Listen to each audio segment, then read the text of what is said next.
ushuhuda wako. Na ninajua kwamba Bwana amekutendea na atazidi kukutendea. Bwana apewe sifa. Praise the Lord. Wacha nione vile utakavyo msifu Bwana mwaka mpya. Kama umeruka na ile style ya last year, this new year. Ole wako. At least badilisha style ya kumsifu Bwana. Tunapoinua Bwana, kubali kumuinua Bwana, sababu Mungu ni mwema. Bwana apewe sifa. Tupige makofi ya sifa na Bwana atatubariki. Na venye watu wamekula sikukuu, watu najua wameongeza kilo kwa sababu ya kukula sikukuu. Kwa hivyo makofi ikuwe ni makofi ina uzito.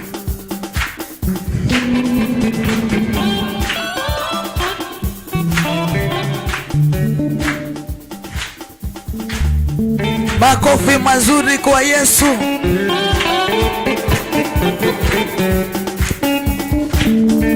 Acheni Mungu aitwe Mungu, acheni Mungu aitwe Mungu, aitwe Mungu, acheni Mungu aitwe Mungu, acheni Mungu aitwe Mungu, acheni Mungu aitwe Mungu, acheni Mungu aitwe Mungu. Hallelujah. Aitwe Mungu, acheni Mungu aitwe Mungu, acheni Mungu aitwe Mungu, acheni Mungu aitwe Mungu, acheni Mungu aitwe Mungu. ndiye anafanya jua liwake na mvua inyeshe, yeye ni Mungu. Acheni Mungu aitwe Mungu, acheni Mungu aitwe Mungu, acheni Mungu aitwe Mungu, acheni Mungu aitwe Mungu, acheni Mungu aitwe Mungu, acheni Mungu aitwe Mungu. Jehova Jile, Jehova Rafa, Jehova Shama, yeye ni Mungu. Acheni Mungu aitwe Mungu, acheni Mungu, oh acheni Mungu aitwe Mungu, acheni Mungu aitwe Mungu, acheni Mungu aitwe Mungu, acheni Mungu aitwe Mungu. Anatupenda, anatujali, huyu Mungu mwache aitwe Mungu, acheni Mungu aitwe Mungu, acheni Mungu. Shangwe na vigelegele kwa Bwana Yesu.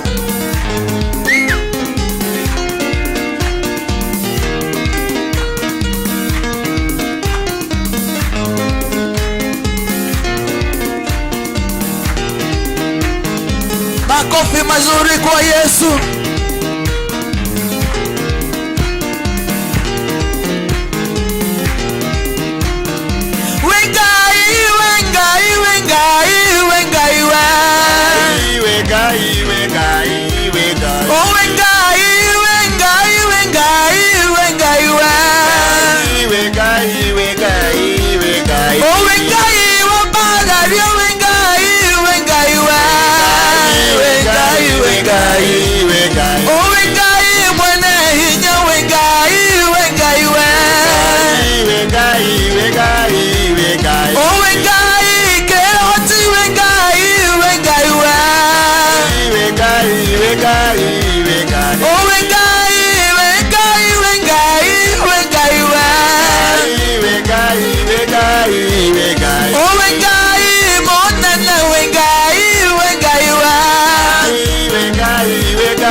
Matukoma kwa moto. Haleluya, haleluya.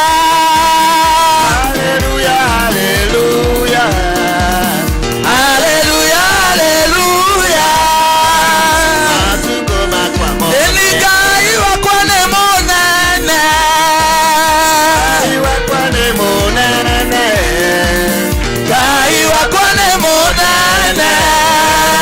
Matukoma kwa moto. Ate etagwo kuga na gweka. Etagwo kuga na gweka. Etagwo kuga na gweka. Matukoma kwa moto. Ugocine wa Ngai wakwa. Ugocine wa Ngai wakwa. Ugocine wa Ngai wakwa. Matukoma kwa moto.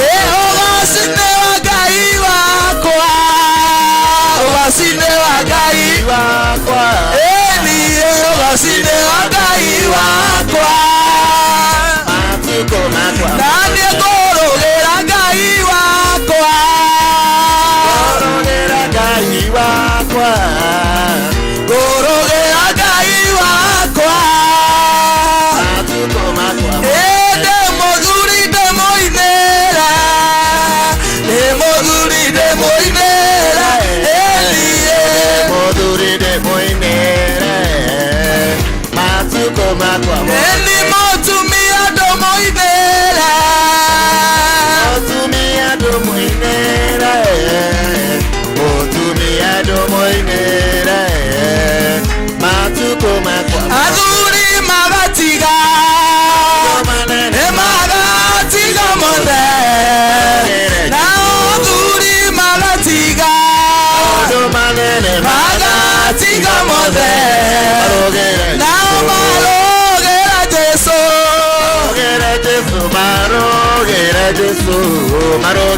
Eni mabararia Jesu. Mabararia Jesu. Nao moigane otaga. Moigane otaga. Etumia magatiga. Magatiga mothe. Nao iretu magatiga. Magatiga mothe. Nao marogera Jesu.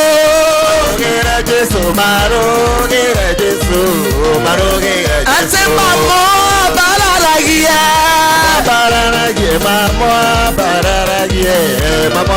Nao moigane munene.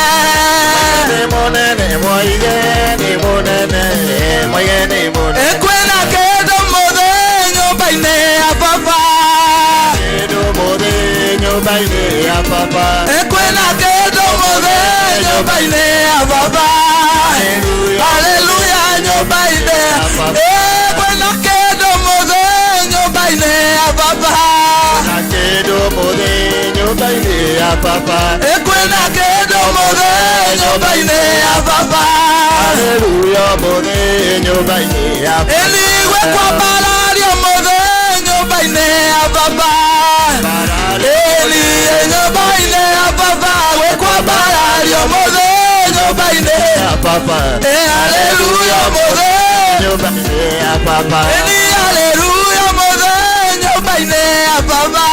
Haleluya mothe nyumba-inĩ ya Baba. Haleluya mothe nyumba-inĩ ya Baba. Haleluya mothe nyumba-inĩ ya Baba. Eni kuna kufunguliwa nyumbani mwa Bwana. Kufunguliwa nyumbani mwa Baba. Kuna kufunguliwa nyumbani mwa Bwana. Haleluya nyumbani mwa Baba. Kuna kukombolewa nyumbani mwa Bwana. Kukombolewa nyumbani mwa Bwana. Kuna kukombolewa nyumbani mwa Bwana. Haleluya leo nyumbani mwa Bwana. Haleluya leo nyumbani mwa Bwana. Haleluya leo nyumbani mwa Bwana. Haleluya leo nyumbani mwa Bwana. Haleluya leo nyumbani mwa Bwana. Hakuna Mungu kama wewe. Hakuna Mungu kama wewe.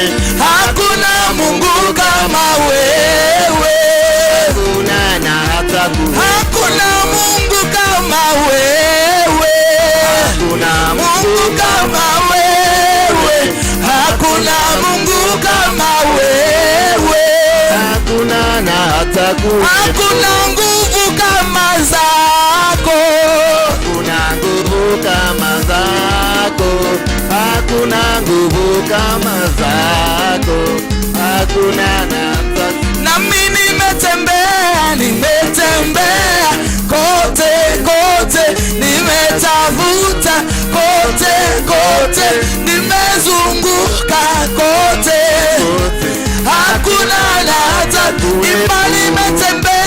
Nimetembea kote kote, nimetafuta kote kote, nimezunguka kote kote, hakuna hata kuwepo. Mambo sawa sawa, mambo sawa sawa, Yesu akiwa enzini. Mambo sawa sawa, mambo sawa sawa, mambo sawa sawa, mambo sawa sawa, mambo sawa sawa, Yesu akiwa enzini.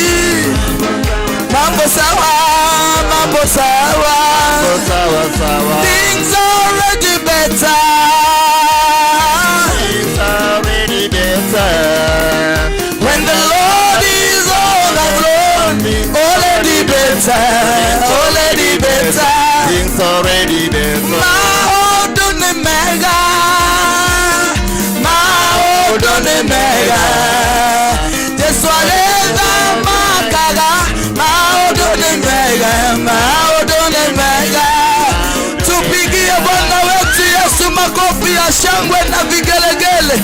Pigia Yesu makofi, makofi, makofi. Haleluya. Wewe ni Mungu, wewe ni mwema. Kwa jina la Yesu, pigia Yesu makofi ya juu. Hiyo makofi ni mazuri, lakini ya Yesu haijatosha. Pigia Yesu makofi. Yes. Unapopiga makofi, kalia adui yako, ni kwa sababu hana nguvu tena juu ya maisha yako. Sit on your enemies and God will bless you. Naomba tukakae. Kama huna adui wetu simama, lakini kama unajua uko na maadui wakalie. Yes. God bless you. Na Bwana watende mema. Naomba mama, ukiwa pale mwisho ukubali kukaa tu pale. Uko nyuma sana, kaa tu pale. Kuna nafasi pale. Usikae huko nyuma sana. Huko Esther na Saribina na Buju ndio wanafaa kukaa huko. Bwana wabariki na watende mema. Kama jina yangu naitwa Beatrice Wabu wa Karaoke. Nampenda Mungu ni kwa sababu ya kuniokoa. Amenipa nafasi kusimama patakatifu pake. Sichukuli kama jambo la kawaida, bali namtukuza Bwana. Bwana apewe sifa.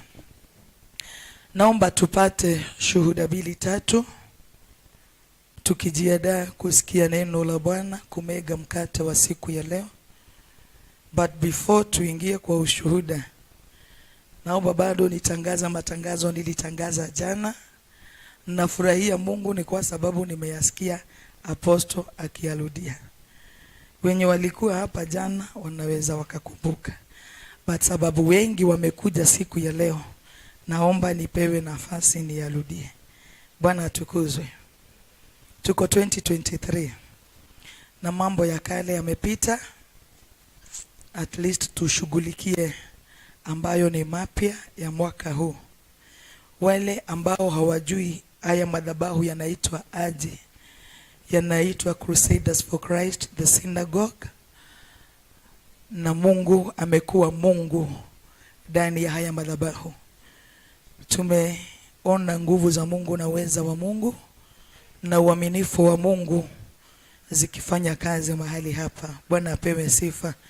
Natumai wewe uliyekuja hapa ikiwa mara yako ya kwanza, tamanio la moyo wako Mungu atakutana nalo, ni kwa sababu Mungu ni mwema na ni mwaminifu.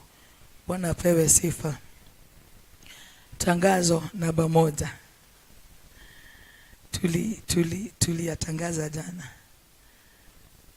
Baba, unioni vizuri ama unaniangalia vibaya? Wewe unaangalia wengine, wewe umeshika bag. Unajua unaona unang'ang'ana kuangalia na shindwa. Ni mimi unaangalia vibaya ama?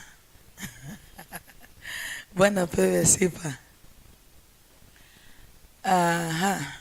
Mahali hapa tunakuanga na ibada siku ya Jumanne na siku ya Jumatano, na tunakuanga na ibada za keshas kila wiki ya pili, Friday ya every second week na Friday ya mwisho wa mwezi. Meaning next week tunamkesha mahali hapa. Nachukua nafasi hiyo ya kuwakaribisha, na Bwana wabariki mnapohudhuria mkesha ule. Wakati tuko na siku za ibada ni siku ya Jumanne na siku ya Jumatano. Lakini hata siku ambazo si za ibada, kuna watu wanakujanga katika madhabahu haya. Bwana pewe sifa. Kama vile tulisema jana, kama vile mtumishi amesema, usikubali kukuja kukaa chini. Either umekuja na rafiki, sababu unapatanga watu wamekuja mtu amekuja na rafiki yake. It's like hawaelewi mahali wameenda, unapata kazi yao tu ni story. This is not the best place for that. Heshimu madhabahu na heshimu mtumishi ambaye anafanya kazi mahali hapa. Kwa hivyo ukiona ikifika mahali apostle anasema iandikwe no idleness, ni kitu ambayo ameiona ikiendelea. Mara mingi unaambia watu waombe, unapata watu wameomba dakika 2. Na yale mambo uko nayo ukiyaelezea, utayaelezea masaa. Hiyo mambo utakaa chini kuelezea mchungaji kwa masaa. Piga magoti uwaelezee Mungu.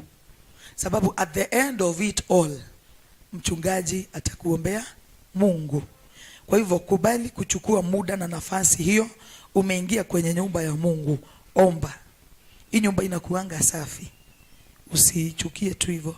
Just piga magoti, lala chini, uombe Mungu. Bwana apewe sifa. Praise the Lord. Issue ingine, kuna wale watu wanakujanga either ni siku za ibada ama siku ambazo si za ibada. Walipigia apostle simu wanataka kuja kumuona. Naomba tu tunayo protocol mahali hapa. Hata kama ulipigia apostle simu unataka kuja kumuona, tafadhali kubali kufuata protocol. Sababu unapata mtu amepanda kwa stairs in the name of amepigia apostle simu, apostle amemwambia kwa ofisi aje. Amepata watu wengine hapa na hataki kujua hata wao walimpigia simu wanamgoja. Kwa hivyo it's always good. Kuna watu wengi hapa wanafanyikazi wa hapa wanakuanga hapa daily. Uliza mtu mmoja kuna edanga aje. Maybe ni mara yako ya kwanza. Kuna watu ni tofauti ndio. Lakini kuna mtu in the name of amepigiwa simu na apostle, unampatanga pale kwa ofisi amesimama, ukimuuliza ni nini hata hakuongeleshi. Sababu alipigia apostle simu na ameambiwa akuje. Unasahau hata wale wako hapa umepata wameketi wanamgoja na walipiga simu mbele yako. Bwana pewe sifa. Wacha tu tukubali. Nasema hivi kwa upendo. Unapokuja siku hata kama ni siku ya ibada, na ni kweli umeongea na apostle kuja, ila mtalatala ya hapa ni kwanza kaa chini. Kama ni siku kama ya leo ama jana, ufundishwe. Nilisema kuna mahali ambapo huwezi enda na haraka zako. Huwezi enda hospitali na haraka zako ya kwamba umetime after muda fulani nitakuwa nimetoka. Hata polisi huwezi sema naenda lisali moja nirudi. Hivyo ndivyo ukifanya mpango wa kuingia katika nyumba ya Mungu. Wacha tu na haraka zako. Kama ni kweli unataka kuona mchungaji, haraka zako weka kando, sababu si wewe tu, kuna watu wengine utapata bado wanamgoja. Tufanye hii kazi kuwa rahisi na sisi sote tutabarikiwa. Sitaki ukue kikwazo kwangu, sitaki ukue kikwazo kwa Asha. Ati sababu Asha amekwambia songa hiyo kiti iko nyuma, unamwambia hapana. Kama Nimesikia apostol akiuliza kila mtu ile kanisa ametoka. Kama kwenu mpagagwi hapa kubali kupa. Na si kwa ubaya. Ni hiyo masaa kidogo tu utakubali kupagwa upagike. Ukitoka na ule mlango, imagine hakuna mtu atakwambia anything ufanye. But as long as uko hapa ndani, ukiambiwa kuja hapa, kuja. Hata kama unasikia hutaki, ukatu. Last week tumekuwa na issue kama hiyo. Wamama tu, na ni mama zetu, ni wamama. Wameambiwa na Asha wakakata. Asha akanirushia hiyo goli. Mimi nikanena na microphone, we kuja we. Paka sauti inapotea. Naona kuangalia hivi. Utajua ujui. Tafadhali. Ile kitu ingine ni, kuna wakati mwingine apostle anasemanga hataki kuona mtu. Tukubali ile kazi anafanya ni kazi nzito na ni kazi ngumu.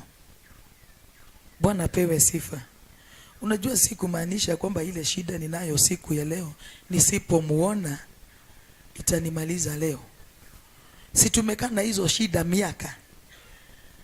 Kwa hivyo tunakubali anaposema ya kwamba hataki kuona mtu kwa sababu zake yeye mwenyewe, tunakubaliana nazo.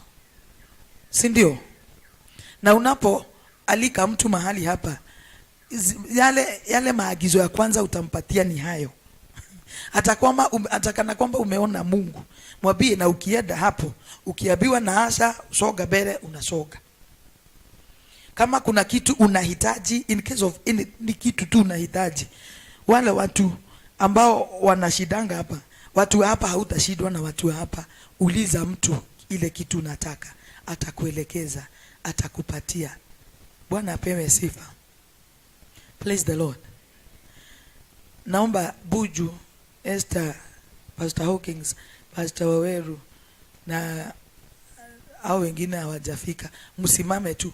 In case unahitaji kitu, au watu uko na ruhusa ya kuwauliza. Ni wafanya kazi mahali hapa, hata watu wa media ukiwauliza watakuambia. Jamila is there.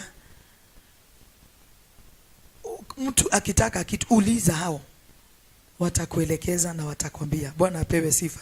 Tukikunywa chai, ukiona hakuna mtu anachukua kikombe, iweke hapo, watakuja kuchukua. Bwana apewe sifa. Na hulumianga wale watu hawataki kanisa ikae vibaya, wanapeleka kwa kitchen. Iweke hapo, mwenye alikupatia chai atachukua hiyo kikombe. Kaeni chini na Bwana wabariki. Tunapomaliza ibada, kuna watu huwa wanataka kuonanga apostle. Tunapanga raine mahali pale. Wakati wowote tukimaliza ibada, kama unahitaji kumuona mchungaji, usimfuate nyuma tafadhali. Kuna ile mpangilio ya kwamba aende kwa ofisi atulie kidogo na sisi tupangane vile tutamuona. Ukimfuata nyuma utakuwa disappointed, sababu utakutana na mtu mwenye atakuzuia na haitakupendeza. Na kwa sababu ya amani ya moyo wako, tulia tu chini, utapangwa vile utaona mchungaji. Tunaelewana? Na Bwana atawabariki. At least let us make this work easier for each and every one of us. Bwana apewe sifa. Kuna watu wanasemanga mimi siedi, nilimpigia simu na akaniambia nitamuona. It's always good to kuelewa. Na Bwana atawabariki. Bwana apewe sifa. Wamama, Bwana asifiwe. Aninulie mkono kama wewe ni skati weara. Bwana atukuzwe. Jana nilisema kitu ambacho watu wengi waliniangalia vibaya. Tuvae vizuri tukikuja kwa kanisa. Wewe mama, beba kaleso kwa kibeti chako. Kuna watu wengine wanaendaka kufugwa leso hapa wakiobewa. Wanarusha Asha na huko. Anatoa kakoi kake kanatosha na kitambaa ati ajifuge hako. Sasa kusema tu kweli, wewe ulikuwa unahitaji maombi kweli? Kama hutaki kufungwa ya hapa, hatutakufunga, bali kuja na leso. Unapokuja hapa mbele kuombewa, jifunge leso yako na Bwana atakubariki. Wewe ambaye hautakuwa na leso, kubali kufungwa. Bwana apewe sifa. Na tuvae nguo ambayo iko na heshima kiasi. Bwana apewe sifa. Sio nguo zingine hata ukikaa chini unashindwa huyu mtu anaumia wapi sababu ana shida akifanya hivi. Unashindwa ni dance gani anaiba. Kumbe ni nguo tu anavuruta, na aliva akiwa dogo, aliona ikiwa dogo na ikampendeza. Wacha tufanye kila kitu ambacho kinafaa katika nyumba ya Mungu. Bwana apewe sifa. Imagine ukivaa hivyo, hata kama tunakupenda, kuna mahali hatutakubali upite. Bwana apewe sifa. Kuvaa ni vizuri na kila mtu, it is my dress, my choice. But to some extent, hapana. Nitasikia vibaya na utasikia vibaya nikikuona ati unaenda kuona apostle na hako kaguo ni kazuri na uko smart, ati nakibia kukuletea leso. Usivae kama Beatrice. This is me. Beatrice kuvaa hivi, this is me. Usivae hivi. Usijifinyilie kukaa vile wewe haukangi, lakini tu kuwa na kalida kamoja. Hata kama si kalida unaweza tembea nako Nairobi, kuja uvalie hapa. Ukimalizana rudisha kale ulikuwa nako. Bwana apewe sifa. Na tutafurahia. Na kila mtu atakuwa na amani na mwingine. Si ndio? Tutirada kuwa na mwaka huyu, tamakana mwaka mweru. Hatutaki kubebana na mambo na watu. Bwana apewe sifa. Watu wengine tunaingianga kwa ofisi. Unapata mtu ni msichana ni mama. Na ni imagine amezoea hivyo. Ameweka miguu hivi. Inaitagwa aje hiyo style? Hiyo ya kuwekeleana miguu. Imagine ni vizuri, lakini heshimu hiyo ofisi na Bwana atakubariki. Najua wengi wetu tutakapokuwa tukiendelea hamtanipenda, na mimi nitazidi kuwapenda. Mtakapokubali kufuata maagizo. Bwana apewe sifa. Tutakuwa marafiki. Mchungaji, kwa nini unaniangalia vibaya? Kuna kitu nimesema si ya Mungu. Asa njira wega ndauga maundu mothe ndauga ni mega. Thank you. Riu horera iruhi tondu ndauga wega. Nipigie makofi kama umefurahia, sababu nimesema vizuri. Kuna watu kadhaa nitaangalia vile wamekaa sababu hawaniangalii vizuri. Guy. Bwana apewe sifa. Tupate ushuhuda. Tushuhudie Mungu na Bwana atawabariki. At least hiyo makasiriko isink. Ushuhuda. Usiogope. Hapana, mahali hapa ni pazuri. This is a place where everybody is somebody. Tafadhali tunashuhudia Mungu.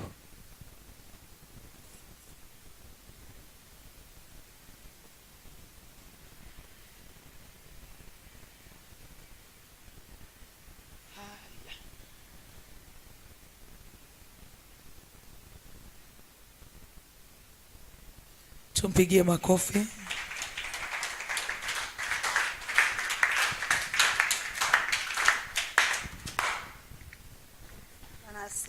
Amen. Bwana asifiwe tena. Kuja hapa mami. Unipanda Judio. Ule jamaa ananiangalia vibaya ati hakuoni. Bwana Yesu asifiwe. Amen. Kwa majina naitwa Ann. Nimeokoka. Yesu ni Bwana. Nimekuja nishuhudie matendo ya Bwana yale amepata kunitendea kama mwanawe wa mtoto wake. Siku ya kwanza nakumbuka nilipoingia mahali hapa, nilikuwa na shida ya mgongo. Kwa naumwa na mgongo, huwa inanikatia hapa, ilikuwa inanikatia hapa. Na siku moja, siku mbili, nimekaa hivyo kwa muda tangia nilianguka nikiwa mtoto. Hiyo shinda imeishi kunisumbua.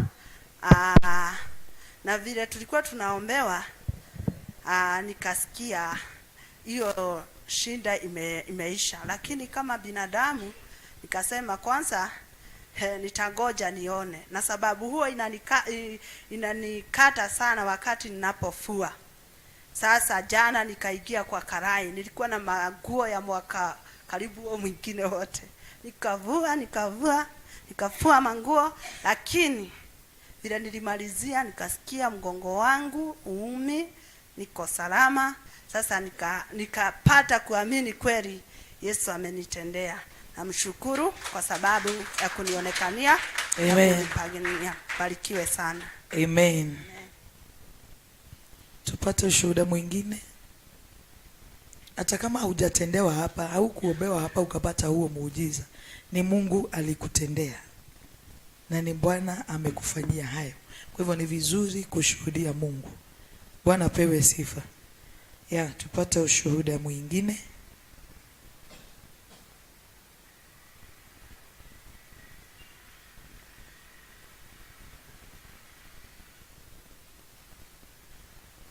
Basi mchungaji yako na kibarua.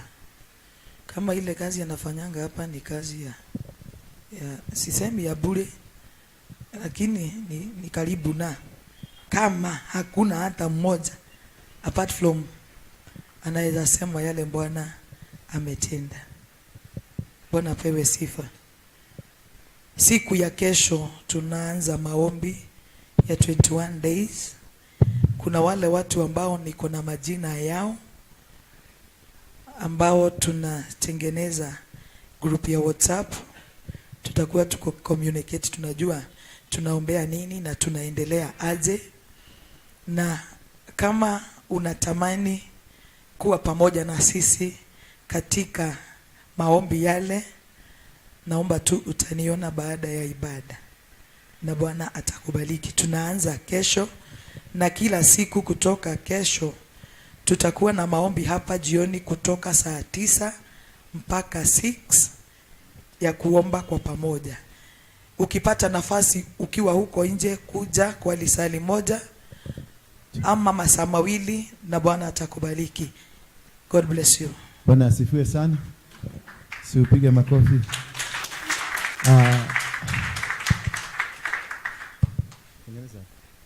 Nashukuru Beatrice. God bless you. How are you? This first line. Excuse me. This first line. Yes. No. The high and the lows.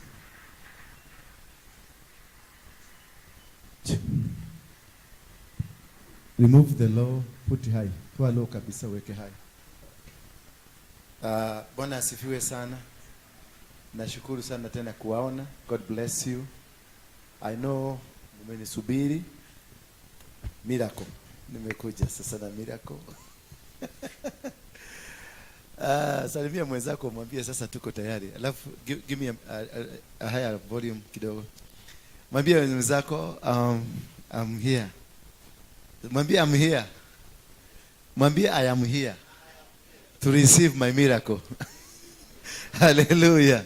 Bwana Yesu asifiwe sana. I'm happy to see you once again. Nafurahi sana wakati nawaona. Na ninataka to develop this culture of kutafuta Mungu. Tafadhalini. Sometimes kuna vitu vingine zinakusubua mpaka unashindwa. Hii kitu inakusubua ni ya nini? Mpaka unashindwa. Hata unasema kuna mtu jana aliniambia nataka tu neno moja na maisha yangu itachange. Nikamwambia nimenena. Akaniambia si unene, nimenena. Naona kama ni wewe. Akaniambia nikamwambia barikiwa basi. After 2 hours alinipigia simu akaniambia alikuwa anangojea passport yake na amepata. So, sasa nini nimwambie ubarikiwe? Sasa hiyo kitu ukiweza kusema wewe mwenyewe nimebarikiwa. Bwana Yesu asifiwe sana. We want to build a culture. Wamemalizana na wewe? Yeah? I'm talking to you. Wamemalizana na wewe? Ni maliki ya kukuhura. Ni maliki ya kukuhura. Yeah? No nimeguthodekete mucemani wa kukuhura. That is when you know God is with you. Umetingiza. You have broken the nini. Ukiona umeopewa mambo yede wake moto, that is when you know God is with you. How are you, my brother? Come.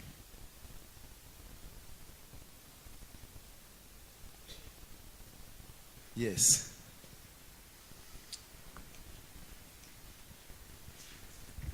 Mpatie microphone. Kuja upande mpaka hapa. Panda hapa. What's your name? Ryan. Ryan. Yeah. You're just from Britain. Ireland. When did you come from Britain? How many days ago? A few days ago. Few days ago. Yeah. Okay. Why are you here? Do you know why you're here? I got in trouble. I want you to be my friend. Okay. I want you to be. They have been speaking to you. They want to kill you. They have been making you to run away. Yeah. Yeah? Yeah. Who was this that was speaking to you? Did you see him? No. But you heard voices. Yeah. They were telling you, kill yourself. True? True. You found yourself in the hospital. Yeah. That is the end of the problem. You'll never struggle again. Go and sit there.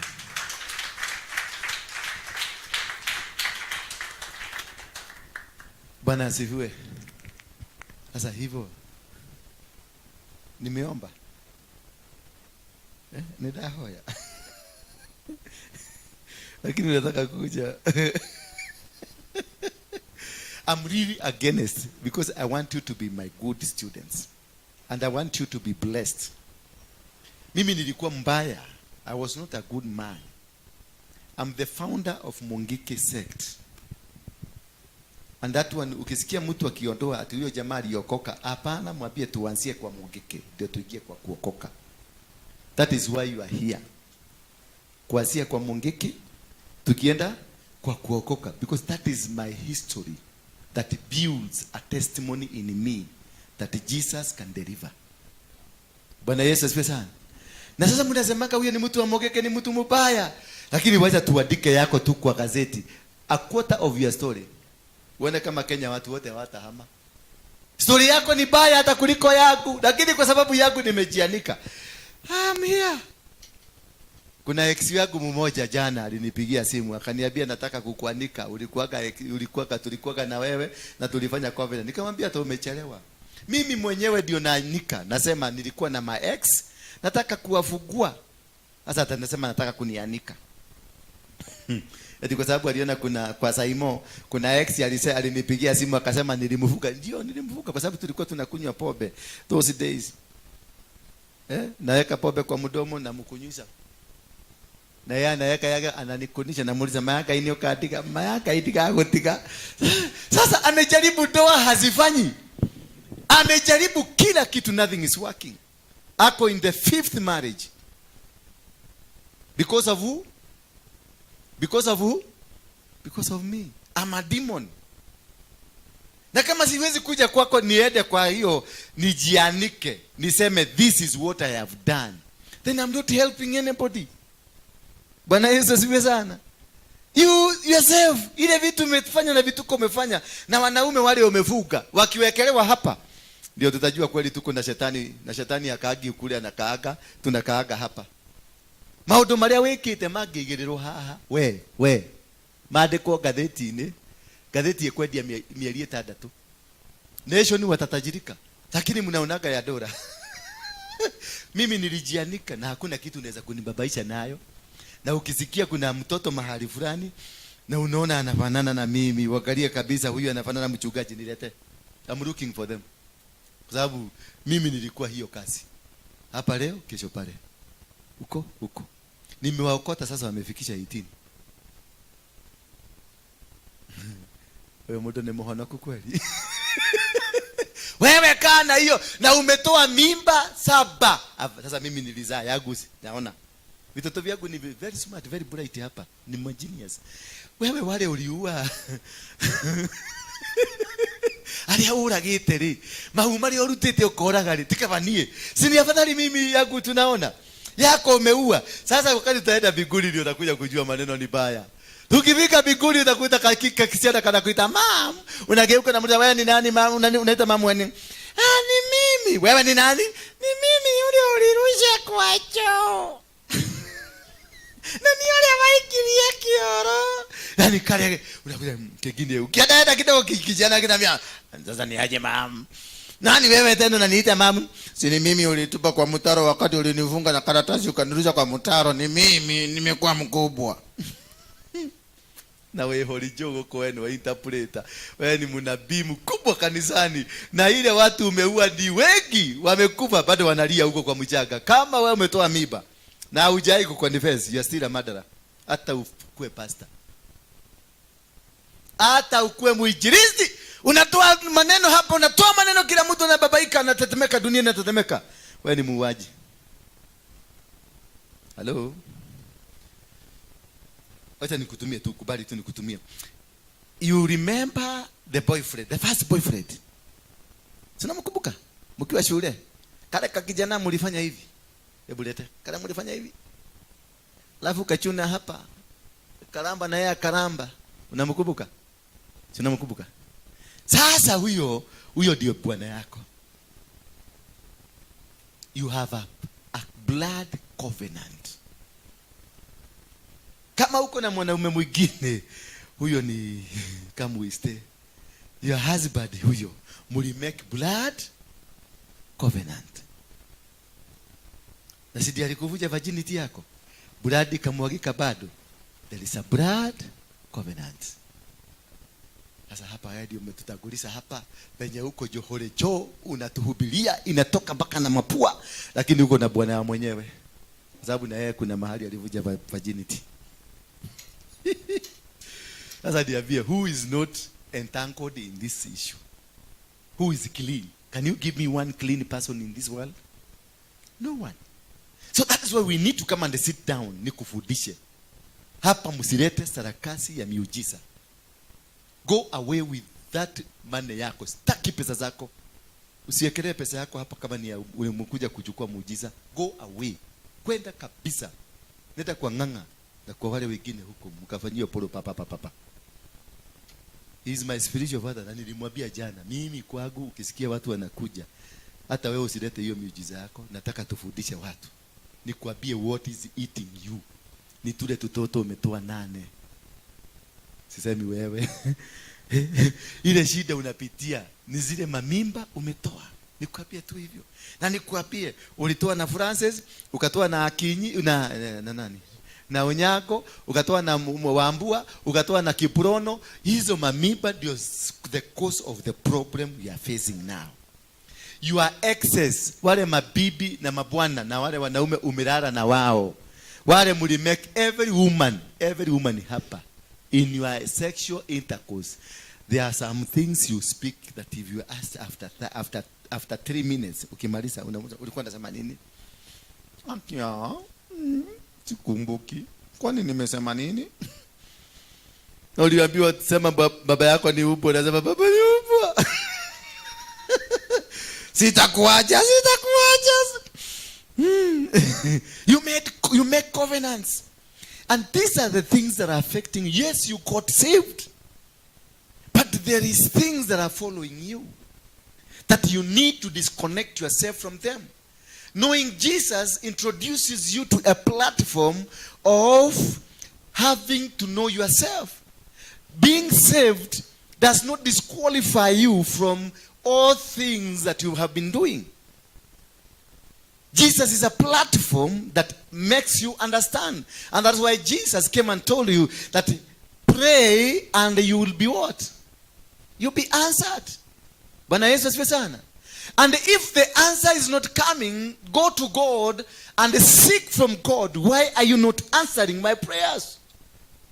Because some of you have been praying and there is no answer. If there is no answer, you stop praying. Then you go to God himself and ask him, why are you not answering my prayers? Then once you go to God, God will tell you, kuna milango imefunguka, kuna ndoa, kuna abortion 10 umefanya, kuna damu inakulilia, Kuna mambo inakulia. Sasa unajua hivyo, sasa ukiondoka kwa prayers, when you go now ukute there is this that is happening to you and God reveals to you, kuka yako alikuwa mganga, mama yako alikuwa mchawi, na ni wenu alikuwa hivi, then you know there is a door. When now it comes, unariviliwa there is this in your family. Your grandfather was a witch doctor. Your grandmother was a witch. Your what was alikuwa muganga, na huyu alikuwa julijeke, na huyu alikuwa nini. Unajua that now ni mulango. That is now when Jesus tells you knock. Ndio ufunguliwe, kwa sababu hiyo milango yote imeandikwa. Spiritual immorality, kuna spiritual sin, kuna hii in your family. This is what is following you, and this can only be needed to seek from God is looking into your family and into your life, the patterns in your life. There is a lady that was here jana, sijui kama amekuja leo, nilimwambia kuje. This lady told me every January, every February ndio kuna kufanga kwao mtu. Na sasa huyu mtu wamebaki watatu. Na February, we are approaching February. Sasa walikuwa naulizana wao watatu who is going. So that why alikibia hapa nimwambie. Kuna mzee mwingine tena amenipigia simu, wanakufaga at 58. Na sasa March ndio anaenda 58. Mzee amenilia kwa simu ananiambia niende nichukue gari. Nikamwambia sasa gari, nikichukua gari, have I stopped it? Because he believes in that. Nikichukua gari yake nimesimama nitakapo. Nikamwambia we need to sit down. We ask a question, why do you die at this age? Because all his baba yake alikufa at 58. His elder brother alikufa at 58. His sister yake mkubwa alikufa at 58. Mwezi wa 3. Wote wamekufa mwezi wa 3. So that is now knocking. That is now trying to understand ni nini hii imeingia kwetu. Why do we die? Ni mbona mwezi wa 3, kutoka mwezi wa 3 mpaka mwezi wa 7, mwezi wa 6 ndio kuna kufaga watu na road accident? Mbona mimba zetu zinatokanga mwezi wa 2? Bwana Yesu asifiwe sana. That is now you are seeking to know from God, why is my prayer not answered? Because a prayer from God needs to be answered immediately. When you look at the history of Jesus Christ, that I'm going to take you there, you will understand the genealogy of Jesus Christ, how the intrigues and many things that were happening in the family of Jesus Christ until Jesus Christ was born. So by not understanding, hiyo ndio sasa tunaita milango. Milango ambayo imesimama mbele yako, ambayo haikuruhusu kwenda mbele. Maana guka yako alikuwa mganga, na alikuwa high priest kwa uganga, na alikuwa anachinja mbuzi kila mwezi wa 7. That is why wakati aliacha, now every mwezi wa 7 kuna mtu anakufanga na accident in the entire family. Kuna mtu mmoja lazima aende, na atakufa kwa accident. Bwana Yesu asifiwe sana. Ama atakufa kutoka mtoto ametoka kwa tumbo na damu ikamwagika mingi na ikasemekana hawezi kusurvive. There must be blood involved. Sasa that is you are seeking. Hapo sasa you are seeking now. You are not praying. You stop praying. When your prayers are not answered, you stop praying. Because hata ukiendelea you will not be answered. Because kuna kitu kwenu kimesimama kwenu na ndio kinazuia maombi yete. Bwana Yesu asifiwe sana. So that is you seek. You don't seek by prayers. You don't say only kapa babarina kachacha. Hapana, hiyo ni ujinga, wachana nayo. Wadio mamigi wachana nayo. Linae likae linakwenda linakotolini makadi limesoko toria la makata, wachana nayo. Sasa go sit down. Sit down. Ikama ni biashara. Look at the trend ya biashara yako. Iliangukia wapi? How did you start your business? Na inafikanga wapi inaanguka? Kuna mtu hapa ukiguza umeruhusiwa kutoka 1,000 mpaka 10,000. Ukiguza 10,000 uongeza shilingi 1, vita inaanza. Unasikia mtoto amekibiswa Kenyatta. Kaka kidogo nasikia sosio yako na yeye amekivukishwa kakani. Kaka kidogo nasikia kwenu ng'ombe yako imekufa. Because umepitisha the limitation. Bwana Yesu asifiwe sana. And not until now you know that your prayer will never work. And that's why we have Christians who are still suffering. Christian who does not understand what is it. Unakuta Muhindi anaabudu ng'ombe, lakini umeajiriwa kwa Muhindi. Muhindi unasema hataenda mbinguni, na wewe unaenda mbinguni, hata chakula kwako hakuna. Sasa unashindwa, kama chakula umekosa hapa duniani, mbinguni unaenda kufanya nini? Bwana Yesu asifiwe sana. If your grandfather alikuwa muganga, now you have not been disconnected from your grandfather, then you are still a muganga. You are operating under the altar ya muganga. That is why sometimes unaruka kama swara. Tukikuangalia vitabia vyako vyote, unaangalia huyu ni muganga tu. Mami. Unaona kuguka yule alikuwa kama muganga, si ndio? Tuseme ninakutumia tu kama example. Yule guka alikuwa muganga. Bado you are attached. Haujavunja madhabahu ya guka. Bado iko strong. Who are you? Yeah? You are operating under the systems za kiuganga. Bwana Yesu asifiwe sana. Somebody open with me the book of Ezekiel 16. Tushaisoma lakini turudie tu because naona watu wengi hapa ni wageni. You might have not been able to know to read it. Because that's why I want you to be reading the Bible. When you read the Bible will be able to set you free. Because some of these things you don't need prayers. You need only to go and understand what is the genealogy of your family. Once you understand the genealogy of your family, you understand how far you can go and how limited you are. But hivi aikama nikwambia wekela mkono, pokea magari, na kwenu hakuna kitu kama hiyo. You are operating under limitation. Na nimekwambia pokea. What do you expect this going to come to happen? Ezekiel 16 from verse 1. The Bible says, again the word of the Lord came to me, saying, Son of man, cause Jerusalem to know her abominations. And they say, thus says the Lord God of Jerusalem. And thus says the Lord God to Jerusalem. Your birth and your nativity are from the land of Canaan. God is telling Jerusalem, and Ezekiel is sent to tell Jerusalem that your birth and your nativity. Go tell Jerusalem that your birth and your nativity, kule ulizaliwa na kehumo gyaku and kuciaro gwaku na kehumo gyaku. Are you getting me? Kuzaliwa kwako na ground kule umezaliwa, kule geshagi kwenu, is the land of Canaanites. Then you go back to ask who is a Canaanite and why the Bible talks about the Canaanite. Then you know Canaanite is a land named after Canaan. Canaan is a son of Ham, mwenye aliona uchi wa baba yake na akalaaniwa.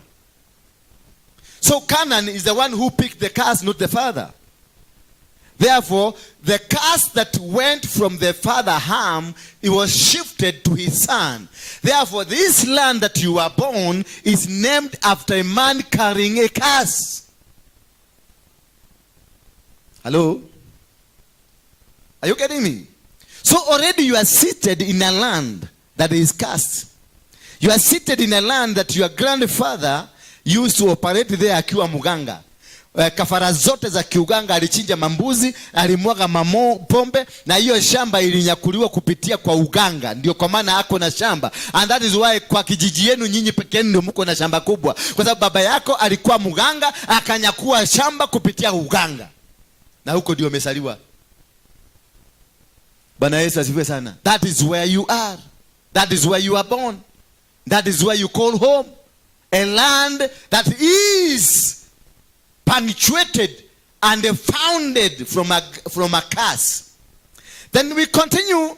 The Bible says, then your father was an Amorite. Who is an Amorite? For those people who have gone to school. Muamori. The Amorite are the people that were against God. The Amorite walipigana na watu wa Mungu. Walipigana na neno la Mungu. Kwa hivyo wewe baba yako ni mpinzani. ni mtu ambaye alipigana na mafundisho ya Mungu. And your mother is a Hittite. And the Hittites, Wahiti walikuwa wachawi na walikuwa warogi na walikuwa waganga. Bwana Yesu asifiwe sana. Wahiti, baba yako ni Muamori, wapinga Mungu, walipigana na mambo ya Mungu na mafundisho ya Mungu. Na mama yako ni mchawi, ametoka kwa Wahiti. That is why Mungu amechukua nafasi hii ku explain from person to person and region to region. Akamwambia mama yako, baba yako ni Muamori na mama yako ni Muhiti. Alafu inaendelea kusema namna gani? Inasema as for your nativity, verse 4, on the day you were born, your navel cord was not cut. The day you were born, your navel cord, mokonyo, was not cut, meaning mokonyo is cut to delink you from where you have come. That's the reason we cut the mokonyo. Mokonyo ni unajua? Niangalia anashindwa anasema nini? Hii hapa ndio mtoto anakuliaga akiwa kutubo na kulia kutoka hapa. So akizaliwa kitu ya kwanza inafanywa ni nini? Ni kumdisconnect na mama. So the day you are born, you are not disconnected from the characteristics of your father. You are not disconnected. Haujakatwa kitovu chako, bado kimekuunganisha na midhambi na maurogi na mauchawi na madhabahu ya shetani ya baba yako, ya guka yako. Kwa you are still intact. Hata ukifanyika pastor hapa ndio unaonaga mapasta wengi wa sarakasi mingi. Kwa sababu si kupenda kwake. Akisimama kwa madhabahu, when you activate anything in the spirit, ile spirit inakuanga activated immediately, ni ile uko under. Ndio unaonaga pastor ni pastor lakini ni mganga. Ile vituko anafanya hapa ni mganga. Bwana Yesu asifiwe sana. Sijui kama tunaelewana mpaka hapo. So your navel cord was not cut. So you are still connected kwa madhambi za baba yako. Wewe mtoto, wewe ulitoa mimba 10. Hiyo ni madhabahu already ya mimba 10. Ni madhabahu ya mauaji ya damu, kwa sababu hiyo ni damu ilimwagika. Kwa hivyo ni madhabahu. Sasa umezaa watoto. Umezaa nini? Umezaa watoto. Watoto hao they operate under the altar of your mother, because hiyo altar ambazo za ulimwaga damu uliua, they are there, they are speaking. Kwa hivyo watoto wako wakizaliwa they will operate under the altar yako wewe. Ndio nawaambiaga wakati mwingine tabia, the Bible in the book of Deuteronomy chapter number 28 inasema I will bless the fruit of your womb. Sini Bible inasema hivyo? I will bless the fruits of your womb. So whatever that comes from your womb must be blessed, because God has declared so. Bwana asifiwe sana. God has declared that the fruit that comes from your womb is a blessed fruit.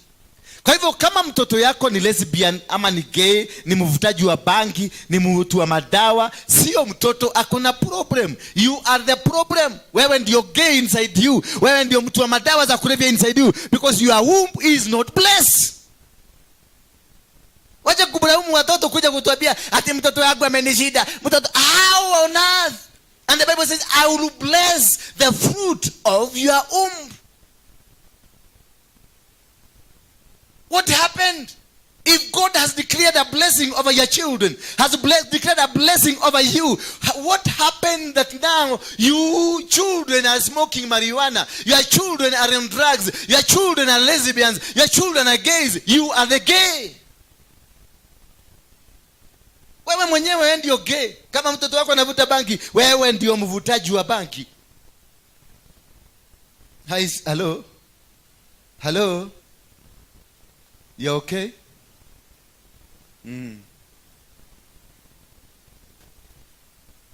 Zitaenda zote.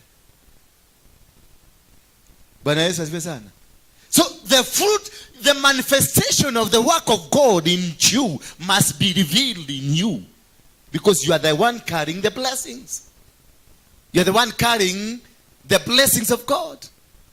If the children are not doing according to what you go to church. Uliniambia when you are CFF. If you go to church to CFF, you've got a good father from our grandfather. Because I'm the son of Harrison Nganga. So all of you, ni vijukuu vya nani? Vya Nganga. So manifestation of Nganga must be seen in you. Bwana Yesu asifiwe sana. Kama nikibehave hapa, sio mimi ni Nganga. Kwa sababu his spirit must control me. Hapa. Hii madhabahu alikuja akasimama hapa. Na akashikanishia ndoa ya mtoto wangu hapa. Na akadikelea na akatuambia tutaondoka hapa tuende kwa nyumba kubwa. Bwana Yesu asifiwe sana. So automatically sasa tumepata nyumba kubwa. We are heading there. Na atakuja, nimempigia simu, nimemwambia kabla hatujaingia hata hatujajenga kitu yoyote, kuja unene kitu hapo. Because yeye ndiye alisema nini? He commanded the blessing. That is not our blessing. He commanded the blessing that tutaondoka hapa. Because labda kwa mafikiria yetu Chiaredi na Chairman wetu walikuwa wametosheleka na hapa. Lakini sasa ule ameachilia moto, imetufukuza hapa. Watu wamekuja wengi, imefukuzwa, tumefukuzwa. Kwa sababu ya nini? Neno la ule mzee alikuja akasimama hapa. Bwana Yesu asifiwe sana. So whatever that is manifesting, kwa sababu alitabiri watu wataongezeka, alitabiri watu watakuwa wengi sana, kanisa itakuwa kubwa. So we are being controlled by his spirit. Bwana Yesu asifiwe sana. Any progress ambayo inafanyika hapa, it's being controlled. Uangalie Kemani William ni mtoto wa Nganga. Whatever he does, Nganga alienda akazungumza neno kwa Kemani na Kemani is thriving.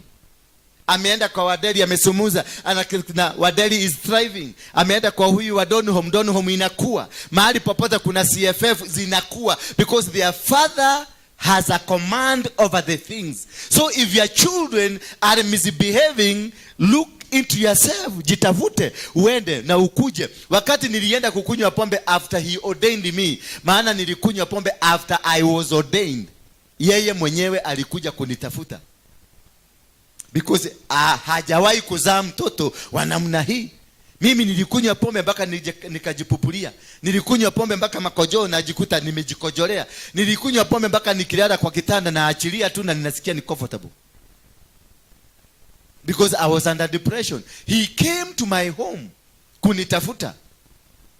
Na alipokuja mpaka nyumbani, alikuja na akanena na akanizungumzia na akaniombea, and from then nikabadilika. Because this is a father na mwenye anajua hii bego haijazaliwa kwangu. Kwa hivyo alikuja kuinvestigate hii bego ambayo si ya kwangu imetoka wapi.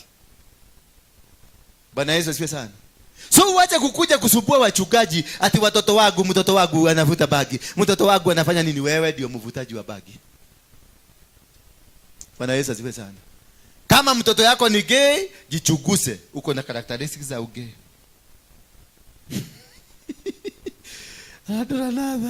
Kama mtoto wako ni lesbian, characteristics ndani yako ni za lesbian.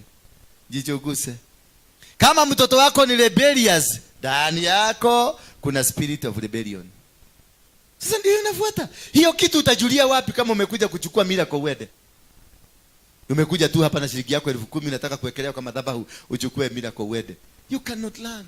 Utaishi kwa shida, and I will take advantage of your money because I want to go and eat tumbo yangu ikue kubwa. Nitaenda nikule mayai pale, nikule sausage na pesa yako. But did I help you? I've left you just the way you are. And that is why I'm insisting, I don't want miracle seeker. Miracle is an added advantage from what God can give you. Because miracle, it is not even here. In the Bible, does not stress on the miracle. The Bible stresses on the word of God. Seek ye the kingdom and its righteousness, and the rest will be added. So the rest is just the rest. It is not given, miracle is not given a name. Haina jina. Because ukienda kwa muganga kuna miracle. Wale tumeenda kwa muganga na umeona ameleta kioo na ameleta na kuuliza huyu ndio nakusubua. Sasa sio ni miracle. Sio ni miracle. Yes. Na unakuja kungangana hapa na hujui kule nimelala, hujui kule nimetoka, hujui na unangangana na mimi kwa sababu nimepatiwa nini? Nimepatiwa kipete kimechukua hapa, kinakuja nafanya hivi mnaaguka because mnataka kuaguka. Ndio mjue miracle imeingia. Lakini ukitoka hapa ulikuja una issue, ulikuwa umeandikiwa barua ya rent na unaambiwa tutakufukuza kwa nyumba. Nakuja hapa nasema mnaanguka chini, nasema the Holy Spirit, Holy Spirit alitembea. Ni Holy Spirit mgani? Ask yourself, ni Holy Spirit mgani huyo? Ukitoka hapa umeanguka na uchafu yako yote, kufika kwa nyumba hata unapigwa simu na neighbor, tukitengena na nyumba niko higwera higo na una uchafu na shetani anamekishwa hautaoga siku hiyo, utashinda ukizunguka ukitafuta na ule anayechekea teka, maana huyo kiateka kuna makuhuri mingi na hata kistori zako. Mama, enda ulipe nyumba. Ndio hiyo, tili namba ndio hiyo, enda ulipe nyumba. Na nikamlevi, enda ulipe nyumba, mngakaa nyumba za wenyewe kule. Na umetoka kwa nabii. Nabii akakutabia maneno itakuwa safi. Chini. And because you didn't want to sit down. Ufundishwe tu, uelezwe, waambie the Bible is saying your navel card is not card. You are still a morogi. Mama yako alikuwa mchawi, you are still a mchawi. Baba yako alikuwa mganga, you are still a mganga. Baba yako alikuwa this, you are still this. Until the navel card is cut to disconnect you. And then once you are disconnected, you are not left alone. You are connected to another kingdom. Praise be the name of God. Because once you are disconnected from this kingdom, you can be left at the no man's land. You need to be connected to somewhere else. When I came out of Mungiki, niliombewa na nikafanyizwa toba na nikasema kutoka leo nitakuwa Mkristo. I was removed from this kingdom and put into a new kingdom, and from that kingdom I found the children of the kingdom that kept moving me. That is why I'm capable to preach this word. Because I found the children of the kingdom who have stood up with me. And through the word of God I'm taught. Through the word of God I've been taught to stand to be told that you need also first to understand. Once you pray and umeomba na maombi yako haisikilizwi, then you need to stop praying and do what? Seek. Tell your neighbor, I'll start seeking from today. Tell your neighbor, from today I'll be seeking. Kristo. From today I'll be seeking. Bwana Yesu asifiwe sana. That is the essence of starting to know God. Seeking the word of God. That is the essence of now starting to know God. And when you will know God, you will not suffer anymore. Because once you know God, you will remove every impurity in you, every stagnations in you. The heart, when you know God, you will automatically be able to understand that it is God, and the home of God is your heart. So you will clean your heart. Ndio unaona siku hizi wale wameangalia to ex twangu tunanipigia simu. Ni mimi nilifungua hiyo mlango. Nikasema my ex wote wanipigia simu ni wafungue. Because kuna kila ex ambaye tulilala na yeye nilimvuga. And maybe that is where I suffer. Hata mkienda huko kwenu usikia huyu ni ex wa Waruinge, mwampatie namba yangu anipigie, nimzungumzie neno moja tu, nimwambie nimekufungua. That is all what you need. Because nyinyi mmefungwa na my ex. Kuna kiasi kilitoka kina bitterness. Kile ulidanganya kimetoka na bitterness. Nikasema wewe nawe utajua kule, utajua. Hiyo that's enough. That's enough kukukasa, ku destroy your life. Bwana Yesu asifiwe sana. Kama ulitoa mimba, that is a covenant, a blood covenant that will haunt you and will haunt. And now kule ukiona watoto sasa hawa wamekuwa lesbian, hawa wamekuwa mawavagi. Sasa wale watoto ambao walitolewa, the body it's the body that goes, but the spirit is alive. I think you know that. When we die, it is the body that goes, but the spirit inabaki. So these children are still alive. And they are watching you as you are treating the other children that you decided to bring on earth. Unawapatia chakula mzuri, unanunulia nguo mzuri, unawafanyia nini? This in the spirit, they will torment this in life. That is why you find in a family, kuna watoto Umejaribu kuwapeleka shule mzuri, kila kitu, you've tried your level best, but nothing is coming out of you. Watoto wako wamekuwa mazombi. They are in drugs, they are in alcoholism, they are in bad things.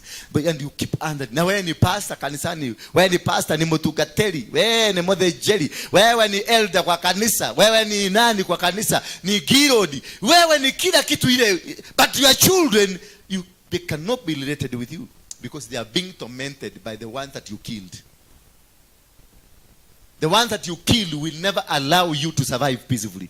The one that you killed will never give these children peace because they are asking, we are from one mother, why were we killed? Hello? Naona machozi kitaka kuanguka.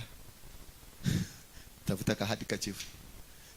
Ukapaguse, weka msuli tu. Najua siku hizi mnapagusaga hivi. Kwa sababu ya ile rangi umepaka kwa mwili. Na mwingine anakulaga chakula. Unakuta mboka mdomo imekaa hivi, imepada hivi, nywele ya macho imepada hivi, mdomo imepada hivi. Bwana Yesu asifiwe sana. Are we being blessed? Are we being blessed? Are we rediscovering ourselves? Gospel ya prosperity hiyo tuachane nayo. You can never prosper until you know yourself. You can never have anything until you understand umetoka wapi. Lazima understand. Now I want us to go ni kuonyesha how destinies are killed and how your destiny was killed. Get into the book of Genesis 38. Genesis 38 is a very powerful book. But because mnasemanga hiyo ni Old Testament, watu wengine wanasema, why do you like preaching the Old Testament? The Old Testament is the foundation of the word of God. These others ni Paulo ameandika barua na alikuwa anaandikia wa Efeso, alikuwa anaandikia wa Galatia, alikuwa anaandikia wa wengine. But the foundation of the word of God, that which Jesus alisoma ndio ajue kujua kupigana na shetani, alisoma from the Torah, and the Torah is the Old Testament. Bwana Yesu asifiwe sana. Then when you go to the New Testament, that now you get building in the relationship, because Jesus brought the relationship between you and God. Bwana Yesu asifiwe. Hallelujah. Unajua mnakazirika tu, lakini hamuni babaisha mndintishi. Karai. Lazima niwaambie ukweli tu, kwa sababu kwa nini? Mimi nililelewa na baba mkali anaitwa Harrison. Archbishop Harrison. Huyo baba anajifanyanga sipo, lakini ni mbaba mkali. Ni msipo tu, na anakuangalia tu hivi unafikiria, na anakusummon. Mimi ananisamoniki. Juzi nilifanya tutabia twingine hapa tuovyoko hapa, alikuwa ananiangalia, akaniambia kuja. Nikaenda, akaniambia kaa hapo chini, akaniwekea video, akaniambia this is not me. This is not what? This is not me. Kajua kumbe mzee ananiangalia. That is the essence of a father who loves you and who wants you to go far. Hakuna mtoto ambaye amelelewa vizuri na amefuata mienendo ya Harrison atakuwa chini. They will all above him, juu kabisa. Na jina yake hakuna siku jina ya Harrison itaisha. Lakini kuna wengine unasikia ni bishop, ni archbishop, na hakuna, makanisa yote alifungua mingi na yote iliisha because of the foundation. Bwana Yesu asifiwe sana. So the book of 38, chapter number 38 of Genesis, the Bible says, it came to pass at that the time that Judah departed from his brothers, and they visited a certain Adulamite, whose name was Haran, and Judah saw there a daughter of a certain Canaanite, whose name was Shua, and he married her and went into her. So she conceived and bore a son, and he called his name Er. She conceived again and bore a son, and she called his name Onan. And she conceived yet again, and she bore a son, and called his son name Shelah. He was at Chezib when she bore him. Then Judah took a wife for Er, his firstborn. Now nataka tuangalie kutoka hapa. Judah took a son for his firstborn. Kumbuka, firstborn yamekuwa. In the book of Genesis 28, I think 28 or something like that, Jacob called his sons na akamwambia, kujeni, I tell you what you will become after I depart. He called his first son Ephraim and told him, Ephraim, you are my blood. You are my first son, my youth. But cursed is you because of having stepped on my bed. First son was cursed. Levi and Simon wakaambiwa, kwa sababu ya hasira zenu, kwa sababu ile ng'ombe mlikatakata, you will forever live kwa hasira. And that is where Moses comes in. Moses comes from that clan. And you see what happened to Moses. He missed the target of where he's going because of anger.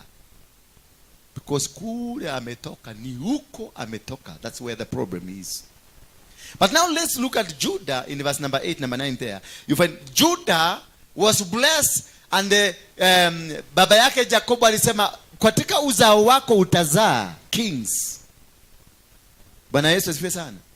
So the prophetic word over Judah was that Judah will produce kings. That is a prophetic word. Meaning, once a prophetic word is released, it is supposed to work immediately. And now Judah got married to this Canaanite woman, and they gave birth to a son, and another son, and another son. And therefore, it is an expectation of anybody that because Judah has given birth to a son, this son automatically qualifies to be the king. But what happened? The son misbehaved, and he died. He was killed by God, the first son. After he got married to the woman that his father went na akamtafutia akamwambia, this is the woman that you're going to marry.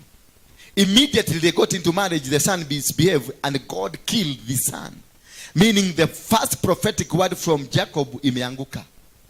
Then this woman that was left, the woman, the wife of the first son, Judah, picked him and asked the second-born son, take this to be your wife. Take your brother's wife to be your wife. And they decided, yes, they agreed. But there's this one condition. He was told, kutoka sasa, chukua huyu mke wa ndugu yako, uzalie ndugu yako watoto.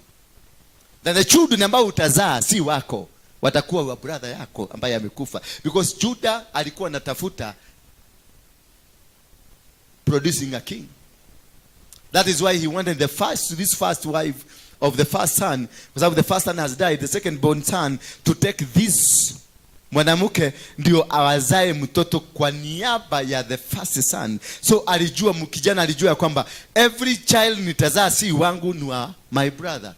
So this man decided not to sleep, kufanya hiyo kitu na huyu mwanamke. And he said what he did? He released outside. And God was annoyed, and he killed him. Bwana Yesu asifiwe sana. That is when you have a person that enters into your life to destroy you. Those are destiny killers. Remember this girl that was married to the first wife, the first brother, the first son of Judah. Amekuja sasa, I want you to ufuate katrail kake nikuonyeshe how destinies are killed and who comes to kill the destiny. There are people who will come to your life wamalize destiny yako.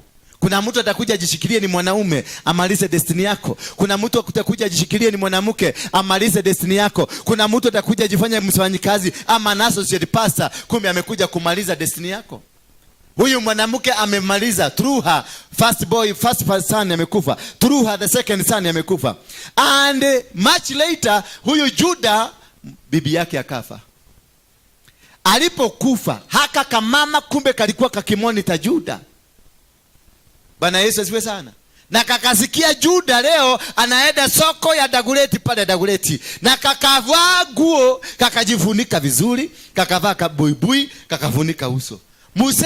Mzee alikuwa bibi amekufa. Mzee akipita huko akasikia mwili yangu sasa inahitaji kujinasua. Bwana Yesu asifiwe sana. Mzee alikuwa kipoita, akaangalia akaona kamama, akauliza kamama, utakubali? Kamama kakamwambia, nitakubali, but what are you giving me? Bwana Yesu asifiwe sana. Kale kamama kamelala na mtoto wake wa huyu mzee wa kwanza. The same kamama kalilala na mtoto wa pili. Kakaua mtoto wa kwanza, kameua mtoto wa pili. Kameadama mzee mpaka kamekamata mzee. Mzee bibi amekufa. Kwa hivyo ni kamama kaliua nani? Mzee. Bibi ya mzee. Juda. Kwa hivyo ni kamama kali inspire. Kamekuja kumaliza hii boma iishe. Kamekuja kuhakikisha the prophetic word of Jacob is never fulfilled. Kamama kalikuja kakadagaja mzee mpaka mzee akaingia kwa mtaro. Mama akamwambia mzee, utaniachia nini? Mzee akamwambia, mimi sina kitu, nitatuma rafiki yangu atakuletea buzi. Akamwambia, hapana, niachie kitu basi, buzi ikikuja nikurudishie. Kitu ya kwanza kamama kalimwambia, bati nipatie. Mzee akakubali. Kamama akamwambia, nipatie hiyo pete. Mzee akatoa pete. Shika. Akamwambia, leta hiyo mkwajo, huyu umeshika. Akampatia mkwajo. Huyo mzee kubeba mkwajo, katika tradition, mkwajo is a staff of power. Mudhegi ya mzee ni nini? Ni power. Na pete ni maagano. Ile mliagana na mke wako. The covenant that you made. So the woman asked for mudhegi and asked for nini? For pete. Na akapatiwa kwa sababu mzee I think alikuwa na jamii sana. Akatoa na akapatia kwa sababu alikuwa anajua buzi iko, atapatia na buzi kuje wabadilishane. Lakini ule mtu anaitwa ule Abdullah akakuja na buzi, akaenda akaufika huko akapata hakuna kamama. Akauliza watu wa Itora hapo, kale kamama kamaraya kanakuaga hapa kako wapi? Wale watu wa huko kijijini wakamwambia, hapa hakuagi na maraya. So this woman positioned herself to make sure hata mzee nimemaliza vijana, hata mzee nimekamata. Bwana Yesu asifiwe sana. Mzee akaingia na akamwaga bego ndani. Alipomwaga bego ndani, kalikuwa kametaimu. Mama akakuwa na miba. Sijihadhari wewe. Najihadhari sana. Hii kudanganya na peleka huko juu. Kunaweza kuwa kuna bego inatakikana tu. Ndio wakati utasimamisha kwanza kuhubiri, bego inaletwa akalia hii. Na utoto hiyo bego tunafananaga mundu kumundu. Hakuna haja ya DNA. Kuna fananaga kabisa. Anasema muangalie. Kanisa angalieni huyu. Angalieni na mumwangalie. Mzee akaleta mtu akarara na moto akatoa vidini kwa tubo kukaingia mapacha. Sasa mama tubo ilianza kukua kubwa. Huyu Juda mwenye alilala na huyu mama bila kujua ni yule mke wa vijana wake, akaitisha kikao akasema, yule mama tunaona ako na miba, mleteni hapa. Na yule amefanya hii kazi auliwe. Nani amesema hivyo? Ni Juda. Nani alifanya hiyo kazi? Ni Juda. Akasema aletwe na auliwe. Maana ile target ilikuwa ni kiugo, ile kiugo ilitajwa na Yakobo. Ile maneno ilitolewa na Yakobo ya baraka ndio inafuatwa na huyu mama. Amekuja purposely kuhakikisha the prophetic word on this man will never come to pass. Mzee amelala na katoto kama mama kakaanza kufura tubo. Mzee akaitisha kikao kwa sababu ndio Japani wa kikao, ndio chairman wa nyumba 10. Akasema yule ametuka huyu mama tupu amemiba, lazima tumalize. Sasa mama alipofika huko akasikia ni kesi yake, akasema mzee, ninaweza kuomba dakika 2 nikipia kwa nyumba nirudi. Akapatiwa kipia, eda. Si security iko, eda. Kamama kakaeda, kalikuja na kitu kamevuga. Kakafugua, kakasema, mwenye hii ndio mwenye hii. Akatoa mkwajo, mwenye hii mkwajo. Watu wote wakaangaliana, wakaangalia Juda na wanaangalia Juda, kwa sababu hiyo mgadhe, hiyo ring ya Juda ilikuwa mpaka na jina, na mpaka hii mgadhe ya hapa ilikuwa na jina ya Juda. Juda anaangalia, wakaangaliana. Boss Juda akaanza kulia machozi, akasema nimekosea. Lakini alikosea akijua, ama alikosea kwa mtego? Yes, that is what I'm saying. Mzee alikosea, maana bibi ameuliwa. Kuna spirit ya kuja hakikishe bwana yako ameuliwa, kazi yako imeuliwa, bibi yako ameuliwa. Ndio hii spirit ipate nafasi, because it is on a mission to destroy you. Bwana Yesu asifiwe sana. Alipomalizwa mzee akaambiwa sasa, akatubu akasema kweli mimi ndio nafaa kuuliwa. Na hiyo story kaishia hapo, kwa sababu yeye ndiye alikuwa na final decision. Wazee wakasema tutikomuhura. Lakini ka story kameanzia hapo. Sasa nataka tuwasie ka story hapo. Huyu mama akazaa, she conceived again and bore a son, and she called his name Onan. Number 7. And Judah said to Onan, 11. Then Judah said to Tamar, his daughter-in-law, remain a window in your father's house till my son Shelah is grown. For he said, lest he also die like his brothers. And Tamar went and dwelt in her father's house. This woman dwelt in her father's house. But if you to some, so she said, verse number 18. Then he said, what a pledge shall I give you? So she said, your signet ring and the cord, and your staff that it is on your hand. Then he gave them to her, and went into her, and she conceived by him. So she arose and went away, and laid aside her veil, and put on the garment on her window hood.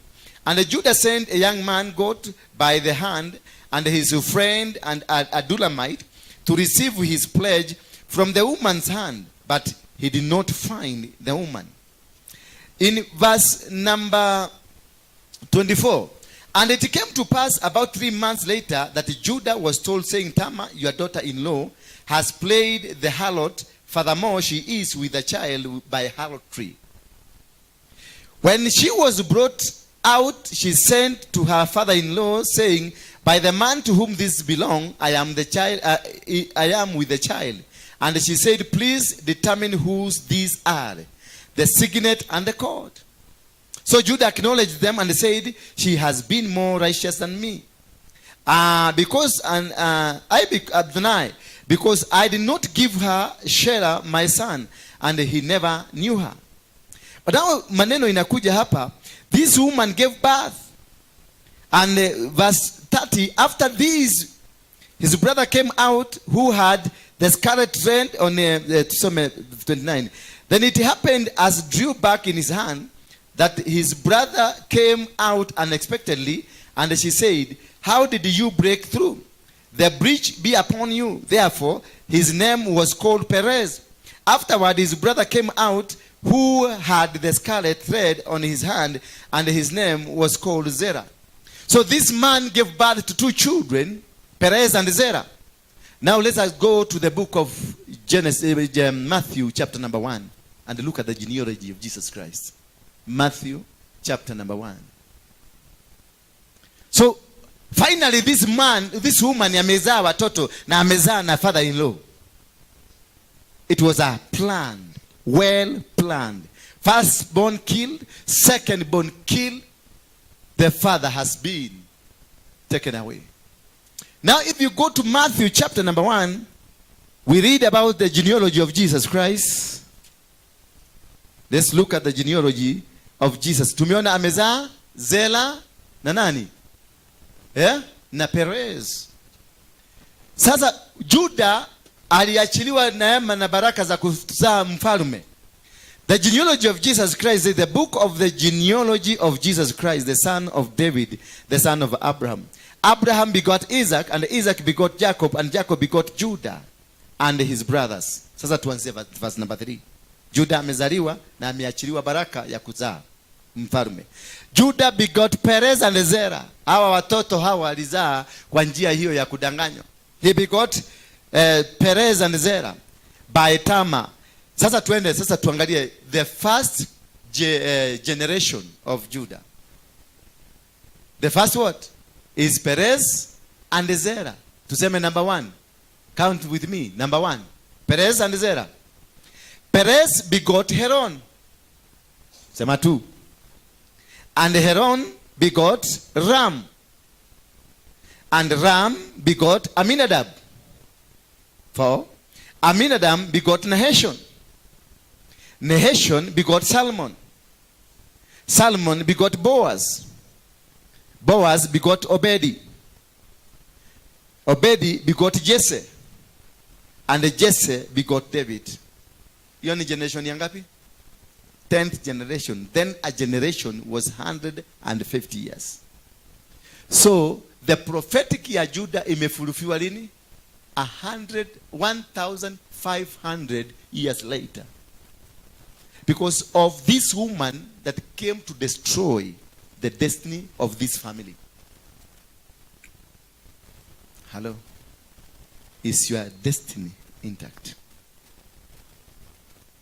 Is your destiny intact? Was it destroyed by this woman? Is there a woman? Is there a man? Is there a person? Is there a pastor? Is there an evangelist that came to your life that has completely destroyed what was supposed to be fast, instant? Because Judah prophesied, Jacob prophesied to Judah, and the first son was supposed to bring a king. But now you see a king comes 1,500 years later.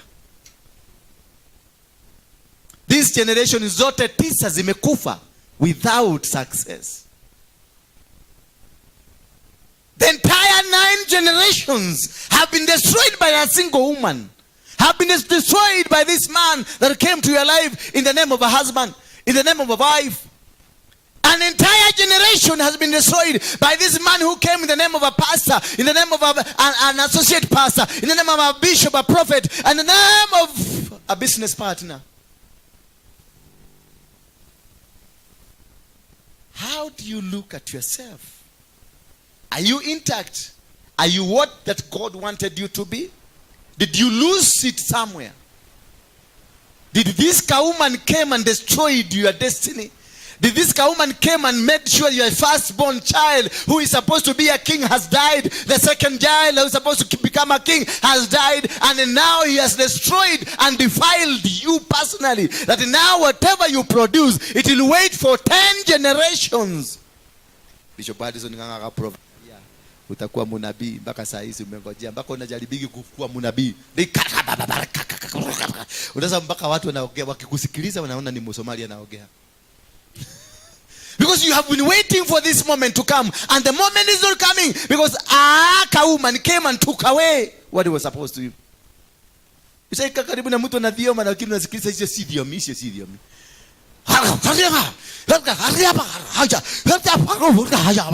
Sasa unasikia hii ni Msomali, hii ni roho ya Msomali kabisa. Anafanya biashara. Hii ni shifter imeingia. Bwana Yesu asifiwe sana. Is that, can you find that in your miracle? Can you find that in a miracle? You will never find that. And that is what is hurting you. You are in the 4th generation ambayo imeharibiwa na huyu mama.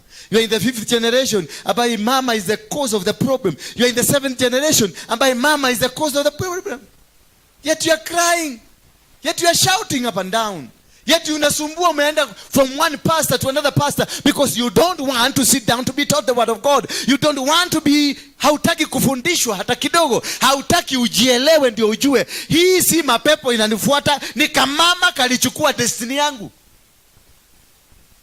Hello. Ambia wa neighbor, mimi nimesikiliza, nimeona kuna kamama kalichukua destiny yangu. Ama kamzee. Mwambie, because, mwambie hivi, angalia, mwambie hivi, because, mimi, this was prophesied, I'm a king. But angalia mimi, hata saizi, I'm a king, but naomba chakula, hata kauka kwako hakuna. Mwambie tu, mwezi because, aki, because, hivi unaniona, sivyo navaa kwa. I'm a rich woman, but I'm begging. Na unalia kidogo, tafuta kadi kajifuka white, unalia kidogo. Hello, tuko sawa mpaka hapo? Sasa umejiona. Umeona pale ulipotelea, my brother. You see where you lost? Yeah? Did you see where you lost? Where you lost the game? Go back. Repent. Go back and retract yourself and you will make it. It's not by a miracle. This is not a miracle. is about understanding your trend of your life. Understand your genealogy. Jesus, ukikuta Jesus amezaliwa kwenye these children Perez and Zerah were born out of harlotry. That is why we see hata Jesus Christ ana Adamu na hiyo spirit ya umalaya, because ni generation hiyo ya Juda.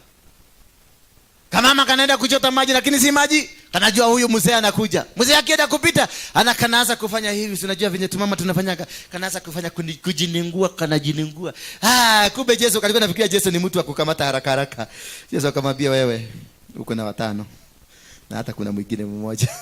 Sasa unataka kuniongezea hadi kwa 7. Because mama kalikuwa kana target huyu jamaa. Because kana huyu jamaa kuna ile covenant, ile vitu ya kwao bado inafuata yeye. Maana katika where there is a spirit of immorality, kuna kitu inaitwa premature deaths. Na ukiangalia genealogy yote ya Jesus kuna premature death. Hata Yesu alikuwa kwa na miaka ngapi? 33. Hello. Kama umaki. Hani umesuka. Are we together? Umefunguka mahali? No, I like it. I like teaching. Hiyo mungitaka ile apokea niko nayo. Kwanza ni kubwa sana. Mkitaka hiyo nitawapatia. Lakini sitaki kukaa na wakora. Kwa sababu mimi nimeshaikuwa mkora. Mimi nimeenda jela mara 52, si kwa sababu ya kuhubiri, kwa sababu ya ukora. So I know the punishment. Sasa sitaki kukaa na mikora. I want to be straight because God has made me. It's by mercy of God that I'm alive. I've been shot at 12 times. Mwili yangu imepita marisasi 12. Nimekuwa poisoned. Hata kuna mmoja nilipigia simu, niokile huko, wao liniwekea, kuna yule aliniwekea kamuchere na akaacha nimekufa. Alinipigia simu jana nikamwambia kuja leo. Sasa ile kitu ilimustua, wakijaribu kuninyang'anya gari niliamuka. Sasa yeye mama leo anakuaga, alitafuta mpaka amenipigia simu, ameniambia nataka tu nikuje kwa hapo kanisani nitubu unisamehe, because tumeiba magari mingi na hatujai kutana na such an incident. Sasa mtu tukiwekea mtu dawa anafuvukaga after 12 hours. Lakini tulienda tu kuja kutoa mfunguo.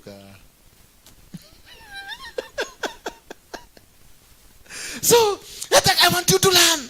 I want you to understand the word of God. Because this is the word of God. Jesus went to the synagogue. Na alikaa synagogue akafundishwa. Ndio kwa maana wakati shetani alikuja kumtrace, Mungu Yesu hakusema the Holy Spirit, alisema it is written. Kini sasa nyinyi mtakuja kunibabaisha hapa Holy Spirit. Unajua the Holy Spirit doesn't allow the way you are talking. At the Holy Spirit, the way you are doing, hata venye unafungua mdomo hivi, the Holy Spirit aliniambia. Hiyo mambo ya Holy Spirit yako waachana nayo, peleka kwako, weka kwa bahasha, weka kwa rugu ya mesa. Niambie, the Bible says, the word of God says, because even the Holy Spirit must be guided and must be principled on the word of God. Any word that is coming from me must be principled on this. Must be tested. Everything I'm saying to you, don't take it. Test every spirit. Test me. Ask, where am I getting the information? I'm getting my information from the Bible. And this Bible can be a novel. Can be inaweza kuwa James Handel Chase. Until the Holy Spirit is in it. That is when it becomes the book of God.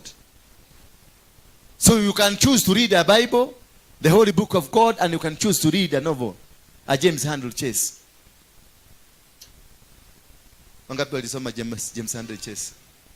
Nijue wakora ni wangapi hapa. Inua tu mkono mtu alisoma James Handel Chase. The Blonde Girls. Huyu ni wakora. Kisikia mtu wa James Handel Chase. Criminal kabisa. Haleluya. Tusimame tu kwa miguu yetu. Natumai mmebarikiwa. Umesikia baridi ama unasikia joto? Unataka fresh air? Okay. Yes. Mami, nifunikie hiyo tumbo yako. Ifunike, fuga hiyo zipu. Usiwahi ingia kanisa ingine tumbo yako ikiwa hapa nje. Na wale mnakuja na tuguo twingine tumejishika huko, please. Si mbaya, ni mzuri. Heshimu nyumba ya Mungu. Kuja vizuri.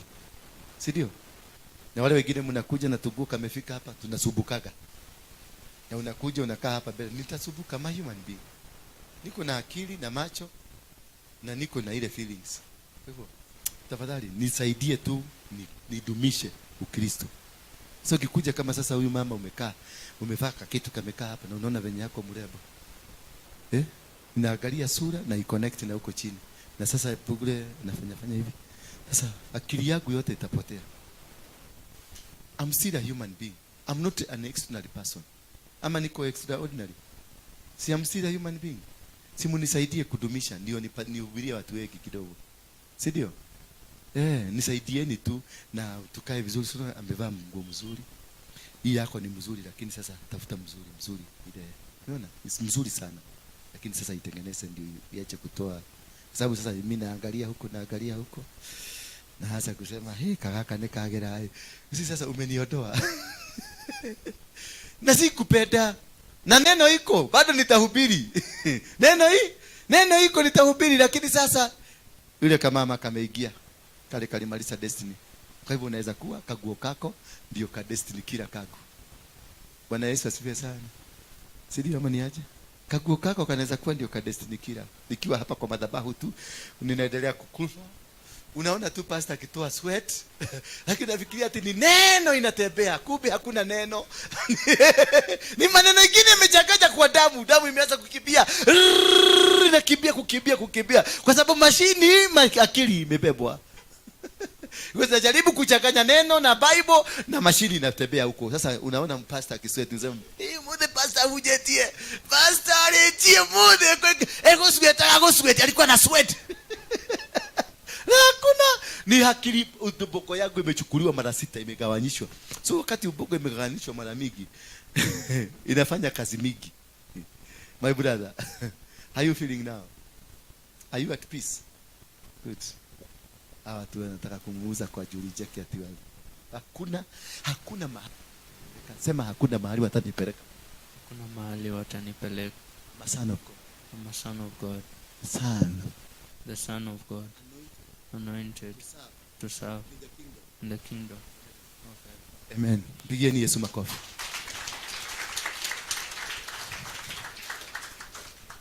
Tumebarikiwa. Sasa shikeni sadaka zenu kwa mkono. Ndio na sasa tutaka tuingie period ya kuomba.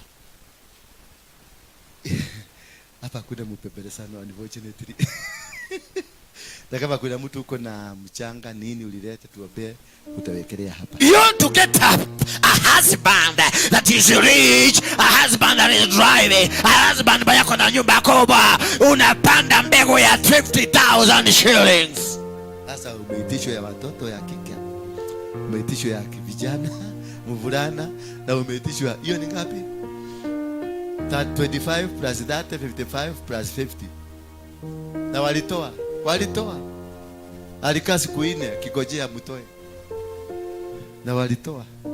Huyo mzee watu walikuwa 1,000,000 kila mtu akatoa 100,000. Alienda na pesa ngapi? Na bado nakutananga sasa hawa wengine ndio wanapigiaga simu wananiambia I'm single and lonely. Wakati nilisema mimi nilikuwa single, nimepata simu nyingi sana za single and lonely. Na niambia sio ulienda kwa ule mzee. Lakini bado hata saizi sijapata. Na pesa ilienda Yeah. Because we are cheap in thinking. We don't want to use our brains. We don't want to connect with God. We don't want to walk in a righteous way that God will give and provide you. Wekeleni sadaka zenu hapa. Kujua hiyo note. Leo nitakuhada mpaka. Wekelea hapo. Wekeleeni hapa noti zenu kwa madhabahu. Wekeleeni anywhere you are. Come forward, kila mtu akuje awekelee hapa, kila mtu awekelee kwenye madhabahu hapo. Whatever that you have, that is what God wanted you. And the reason for you doing so, because once you do it, every door is opened. Njia zako na barabara zako zote zinafunguliwa. You don't need a touch from me. You need to connect with God. Hallelujah. Yes.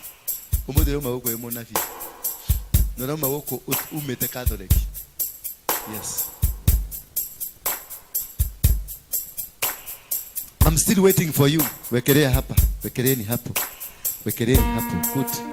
Wekeleni tu hapo kwa madhabahu.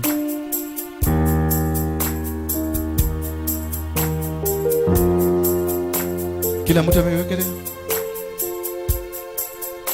Kuna watu wa simu. Kuna 247 is a pay bill. Alafu ni 23 account number 2395555.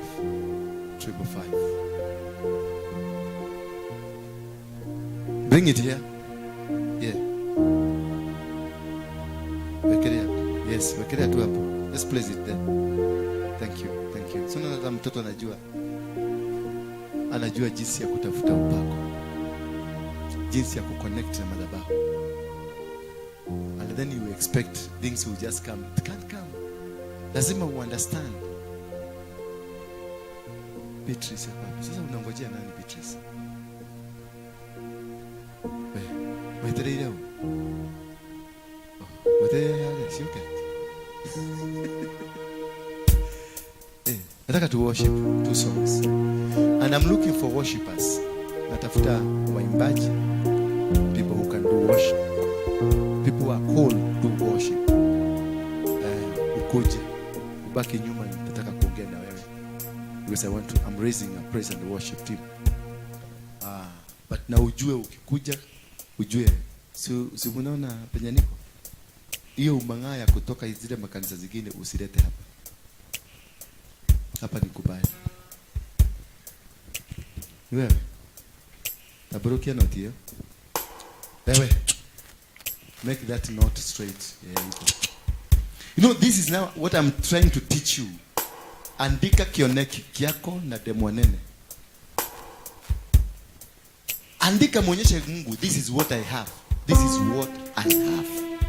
And be happy because it is God that has given you that.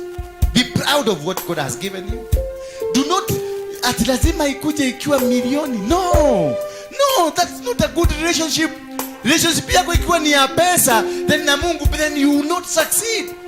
Because when you have money, you will not go to church. You only go when you don't have money, you not go to church. Only the time you have money ndio utakimbia kwa pia pastor, nimekuja na kabahasha because you want attention. Hiyo hakuna attention. Wekelea hapa tujue una kafefe tukuope kesho ukulete kamia. Bwana Yesu asifiwe sana. Umeonyesha Mungu, this is what I can give, this is what I can afford. Na uko sure uja huku mtakanya kama Safira nani? Umeona? Safira na Anania. Sasa hapa wewe hapa ndio unajihukumu. Sasa umeambia Mungu mimi naweza kuafford ka 50 na kwa pochi yako uko na 10,000. Anaona. Sasa hapo ndio sasa unaanza kukufa tu. That's the things that makes you succeed or fail.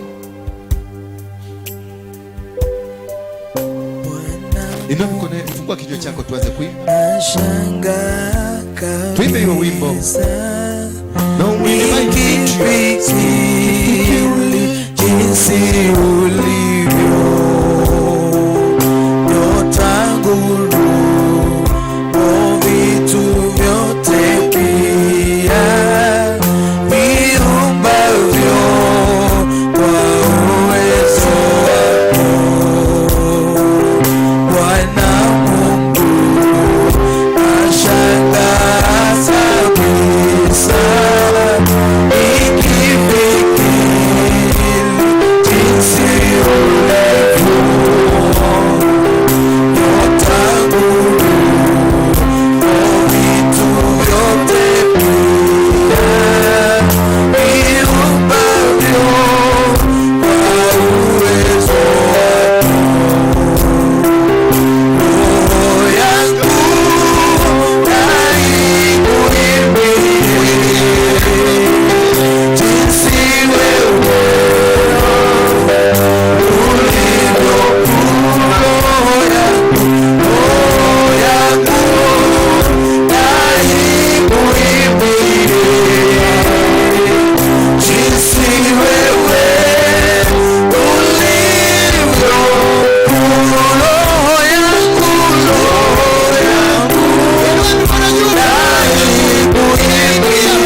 aliye mwema kama wewe. Hakuna aliye mwema kama wewe. Hakuna aliye mwema kama wewe. Hakuna aliye mwema kama wewe. Hakuna aliye mwema kama wewe.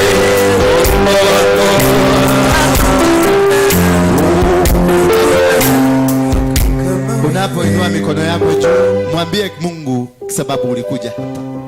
Mwambie nataka leo unifungue, unikatanishe na huyu mama ambaye anafunja destiny, na huyu mwanaume ambaye alikuja kufunja destiny, na hii kazi ambayo niliingilia ambayo imefunja destiny yangu. Just speak to him.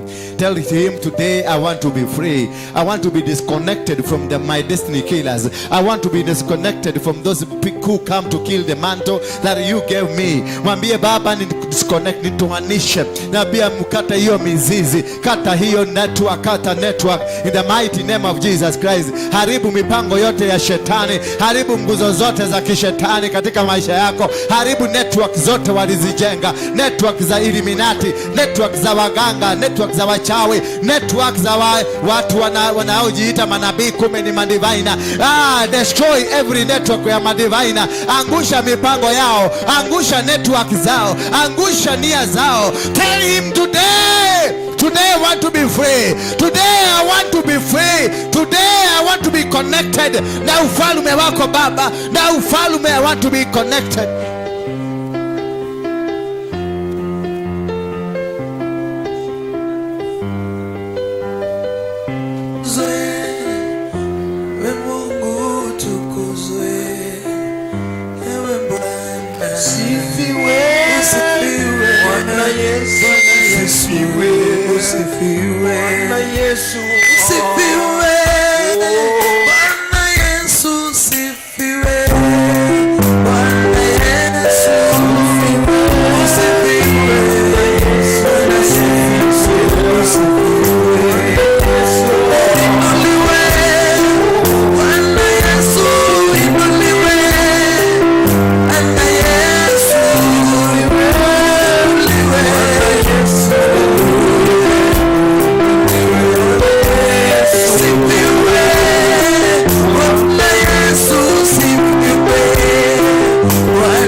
wamtumainio Bwana, heri wamtumainio Bwana, watapata baraka, watapata baraka, watapata baraka,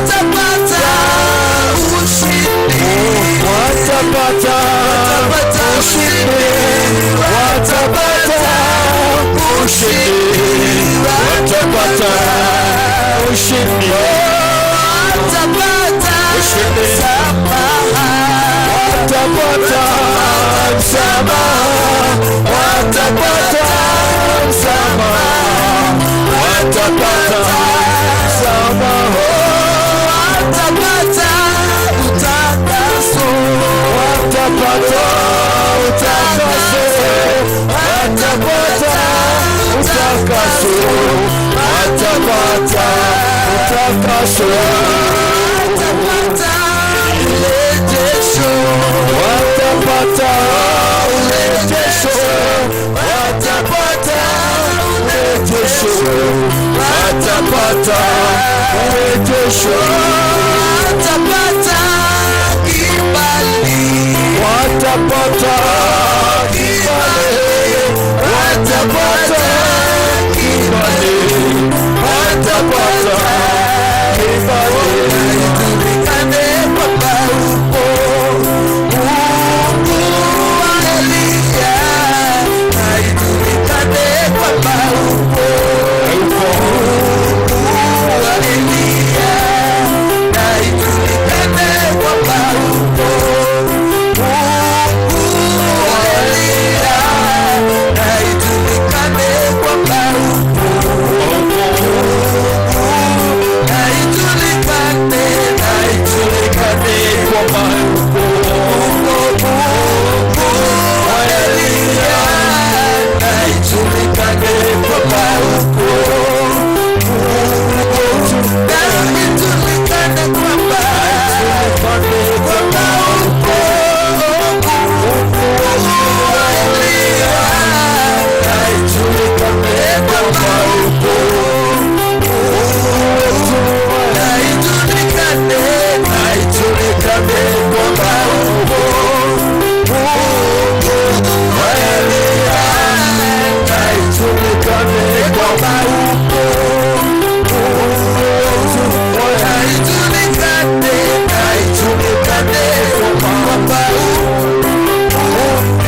hakuna mwingine tena ila Baba wa mbinguni.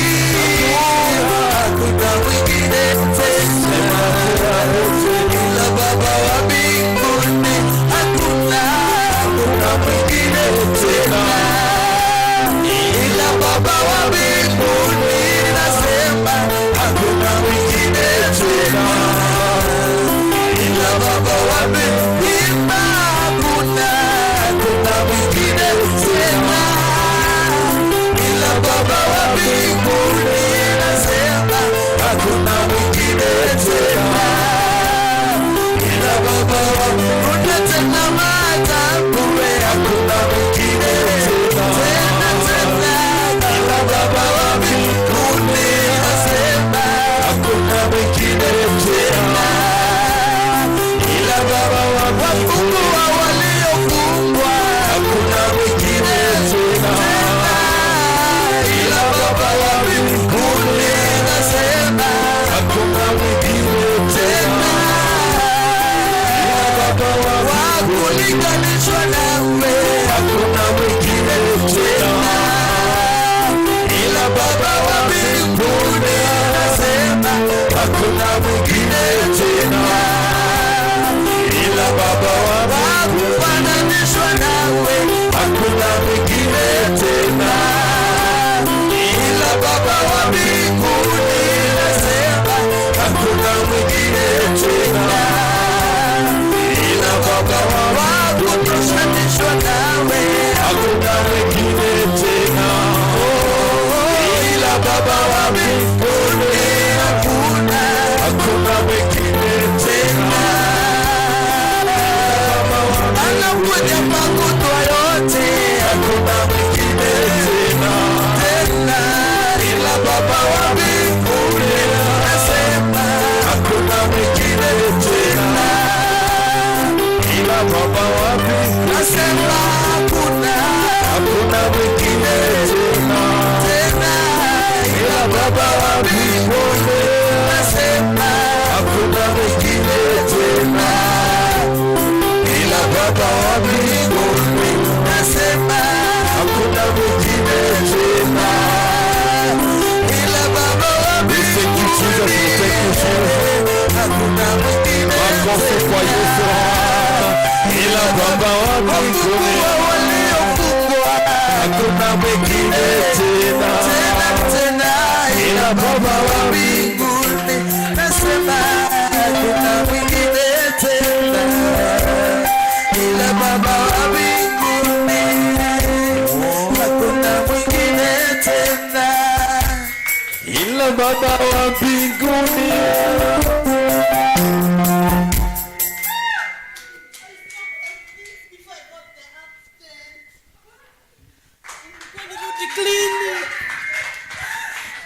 Oh my God.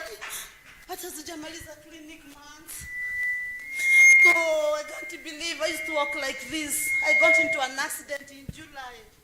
Now I'm walking, can't feel the moving. Oh God. I lost my sister in you remember the accident at Karigoine? That was my sister. She perished on the spot. Me survived. It's okay. Oh God. What has happened? Me don't know. Me. God, my leg is back. I can't feel Look at me. Enda pale. Come this way. Stand there. What has happened? I don't even know what has happened. I can walk. You can walk? Yes. Come. Walk. Tembea pale upande pale kwa madhabahu.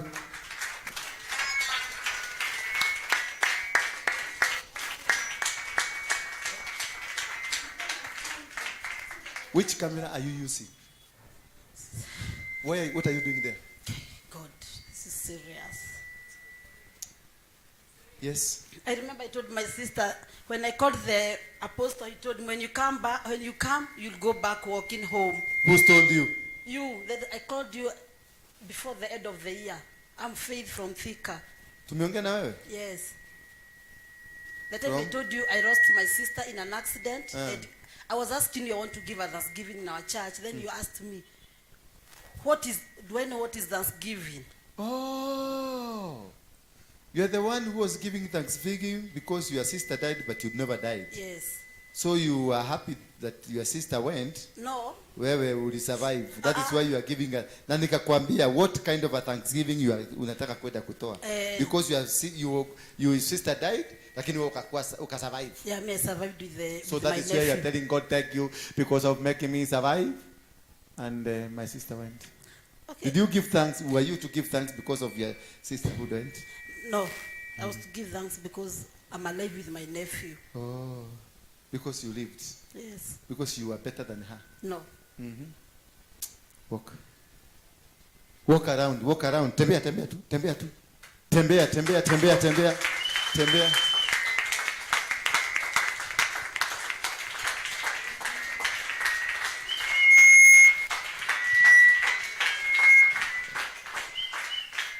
Kuja. Mwekelea miti yake ya pepe. Wekelea kwa mabega. Upepe. Hebu tokeni hapo, huyo mtu wa kamera sijui amekuwa confused. Hii mapepo inawezanga watu wa makamera. Sasa badala achukue na kamera moja ashike, yeye anafanya vituko zake. Angalia. Sasa ndio nikimuuliza hii lienda wapi? Hakuna. Beba kuja tu. Sasa simpigeni Yesu makofi. Lete Thanksgiving. Lete Thanksgiving. Ulikuwa naenda kutoa Thanksgiving ya nini? Yes. Now can you say thank you to God? Thank you to God. Yeah, that's Thanksgiving. You have umetosheka. Yeah.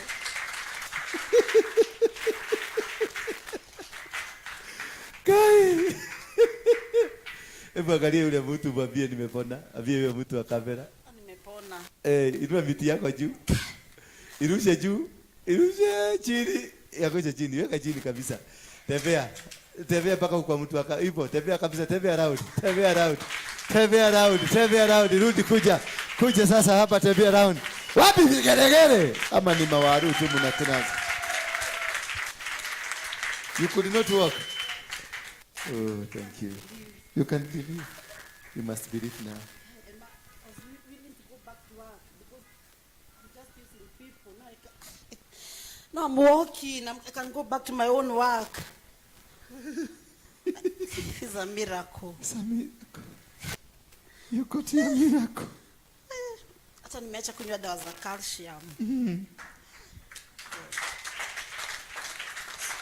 Thank you. God bless you. Amen. Chukua miti yako urudishie wenyewe. That is what we need. Nothing more, nothing less. Haya. Yaani kwa hivyo ungetembea. Haya. Hebu mpatie mkuja, mlete hapa. Lete kuja tu. Lete hii tuna mtu anaekeleaga hapa. Sasa badala ikubebe unaibeba ukienda hivi. Unaenda ni kama kale kama mama kakwenda geshagi hivi. Kuja pada hapa juu. Beatrice Kamara. Uko kai. Yaani umepona. You can't imagine. Yes. Uchuku imeenda. Kabisa. Hauna uchuku? Ni uoga tu niko nayo juu. Unajua nilikuwa sijazoea kutembea on my own. Uchuku imeenda. Sasa anaogopa because hajui kama mguu imepona ama haijapona, lakini anatembea. Natembea. Sisikii uchuku but I think niko na ile phobia juu. Ile phobia. For 6 months. Ni ile kuku ya mluye inabebako kama inaangalia nyuma. Pigeni Yesu makofi. This is what he can be able to do. Ulikuja hapa ukiwa na shida, niambie. Ulikuwa naumwa. Nani alikuwa naumwa mgongo? Kulikuwa na maumivu, uje tuambie kama iko. Nani mwingine alikuwa na kitu kinatembea kwa mwili wake? Kuna mtu alikuwa na kitu kinatembea kwa mwili wake. Come here. kuna kitu kinatembea in your body. Sasa uchungu iko ilikuwa wapi? Ilikuwa wapi? Kwa mgongo. Hebu toa mkono. Toa mkono. Usirudi hapa tena. Amen. Ulikuwa na uchungu? Depression imeisha? Hebu zile madawa za depression unakunywa. Leta dawa za depression. Weka hapa. Fukua. Sifukua tuzione. Dawa za depression. Hizo kujeni muone dawa za depression. Kujeni muone. Angalia mama. Wewe mama kwa ni wa madawa. Umekuja haraka hiyo. Hii ni ile dawa peke yake hajakunywa huyu mama. Hizi ndizo dawa za depression. Kwa hivyo wewe huna kichwa mzuri? Niko na kichwa. Na mbona unakunywa dawa ya depression kama uko na kichwa mzuri? Hauna kichwa mzuri. Kama ukipatiwa hii dawa ya depression, ni kumaanisha your head is not good. Lakini from today, from what? From today. Today. Yes. Your head is good. Amen. Jesus has said, huyu ni daktari. Huyu ni daktari alikuwa amesema. But from today, Dr. Jesus anasema, you are free in Jesus name. Amen. Yes. There's this gentleman come. What's your name? Mpatie microphone. Mpatie mic. What's your name? Steven Mongai. Steven Mongai. Yes. Kutoka wapi? Katondo. Katondo. Katondo ni kwa waganga kama ni kwa wachawi? Sasa sijawaelewa vizuri. Hujawaelewa, lakini ukiwaona unaona ni waganga ama ni wachawi?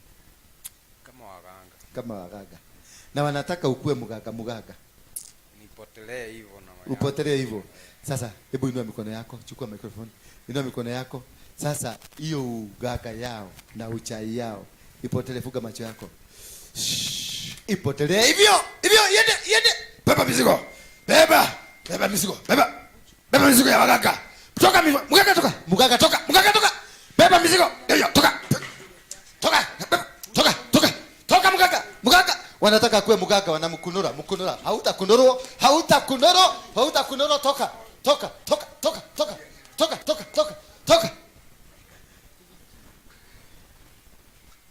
Uganga inataka kustuliwa hivyo. Mimi nimestuka. Nimeenda. Watu waganga ni wabaya. Wanampelekaga kwa kanyogo hivi. Simuliona zingine tulikuwa nazo hapa. Usipostua hivyo. Sasa uko aje? Uko wapi? Unasikiaje? Niambie unasikiaje? Uko kwa kanisa. Unaigwa tele. Ndio sawa. Kabisa. Unaigwa hoka. Hebu yes, sina ta. Yeah. Uju, unataka hii? Mami, how are you? What's your name? Ulifika mapema saa ngapi? Tulikuwa kitu saa 6. Saa 6. Umebarikiwa? Shida ilikuleta hapa nini gani? Kuna mashida yenye sielewi hapa kule. Hapa kule? Sasa kuja hapa tuone ni hapa kule, ni hapa na kule. Kuja. Tuonyeshe na kidole ni hapa na kule. We. Hapa kule ni gani? Tabia hapa kule ni gani? Hajielewi, si ndio? Kumaanisha wewe na mtu wa depression kichwa si mzuri. Kama wewe ni hapa na kule, ni kumaanisha kichwa sipo. Kweli. Dawa ziko wapi? Sina. Uliwacha wapi? Sikunywa. Watu hapa kule hawakunywi dawa. Nilisema sitakunywa. Ulisema hutakunywa, ulizikataa. Ulizikataa kutoka lini? Nimekuwa na depression from 2018. 2018. Mzee alifanya hivyo. Sielewi vile kuna. Alienda wapi? Nimeolewa mara 2. Ameolewa? Nimeolewa mara 2. Mara 2. Kifika mwaka wa 7 wa 8 lazima niende. Mwaka wa 7 wa 8. Kwa hivyo wewe na Jacobo ni kitu moja.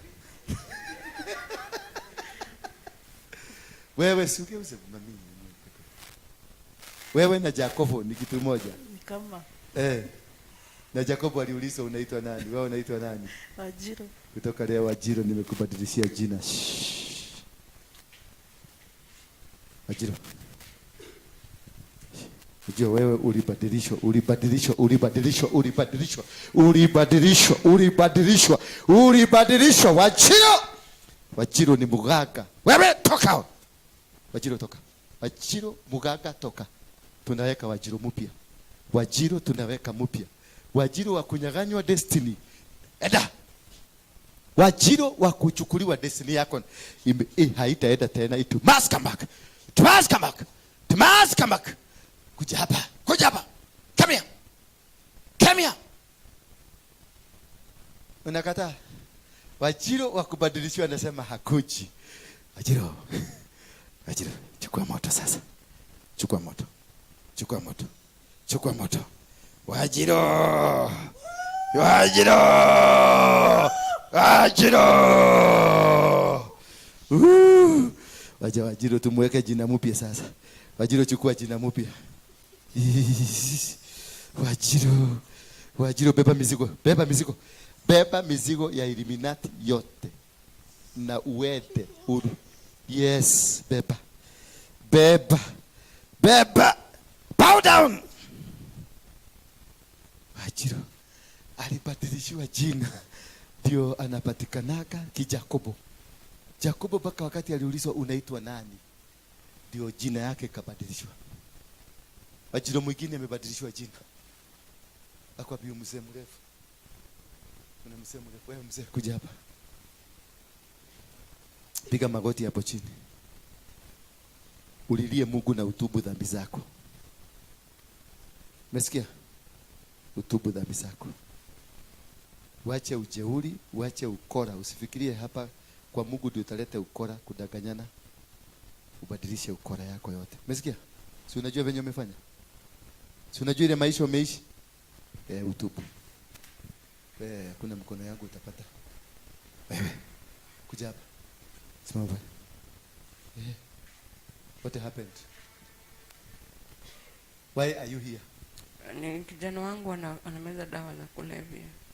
Madawa za kulevya. Tuliambiwa na Biblia nani wa kulevya?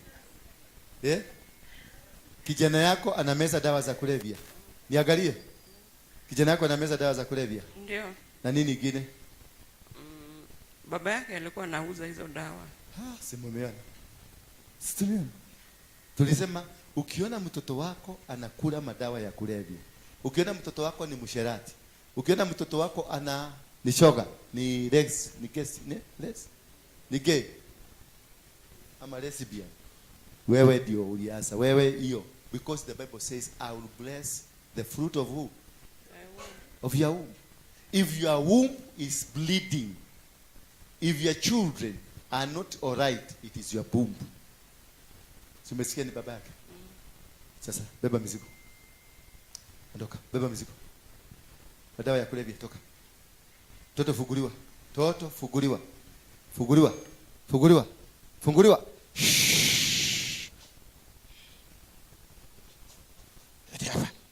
Toka. Toka. Utatuzungusha hii baba ya roundabout hututuletea hapa. Bebe. Tubo. Tubo.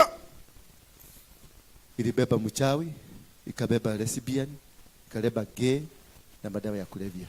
Toka katika jina la Yesu Kristo. You are free. Wamama, chuguseni tubo zenu. Muliziweka nini? Ndio zikazaa machokora. Ndio zikazaa waizi. Ndio zikazaa magay na malesbian. Bwana asifiwe sana. Uka.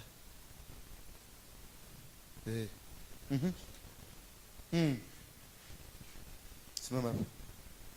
Kanyaga mguu yako. Bwana Yesu, nisamehe dhambi zangu. Na mikono yako juu. Damu inakufuata ya matendo uliyotenda mabaya. Funga macho yako. Yesu anakusamehe. Unatakaswa tena upya.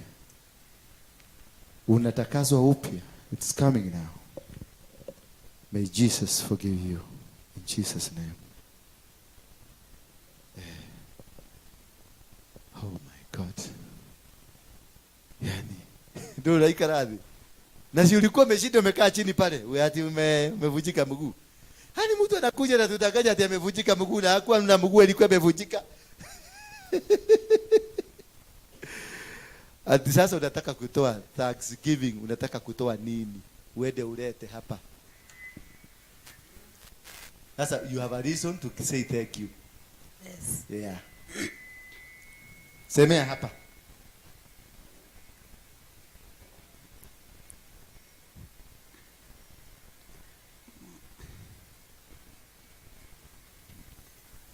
Ninakungojea. Sasa unamwambia nini?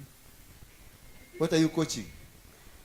Okay, and I've never done Thanksgiving in my life. You've never given a Thanksgiving. Yeah. What do you want to give to Jesus? Useme, this is what I want to give to Jesus. I want to teach you how Okay. to do a Thanksgiving.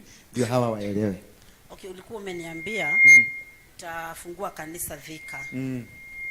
Ningetaka ukifungua kanisa Thika, ningetaka kununua hii kitu ya kusomea Bible. Yeah, kama hii. Yeah. Basi, enda ununue upeleke kwa hiyo kanisa. I don't know what it is. Nitakwambia. Sawa. Sasa kama huko unajua utapona. Si hata huko utaonyeshwa. Alafu acha nikwambie kitu kingine, simama hapa nikufundishe hawa watu. Toa hiyo mshipi, hiyo imeteremka hapo, toa vizuri.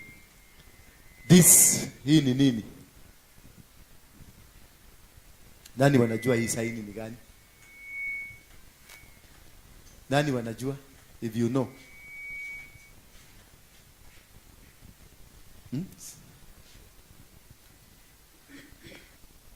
Inakuanga ni seni ya dark world. Kwa vitu zinahusiana na kiilluminati. Ni underworld. Ni saini ya underworld.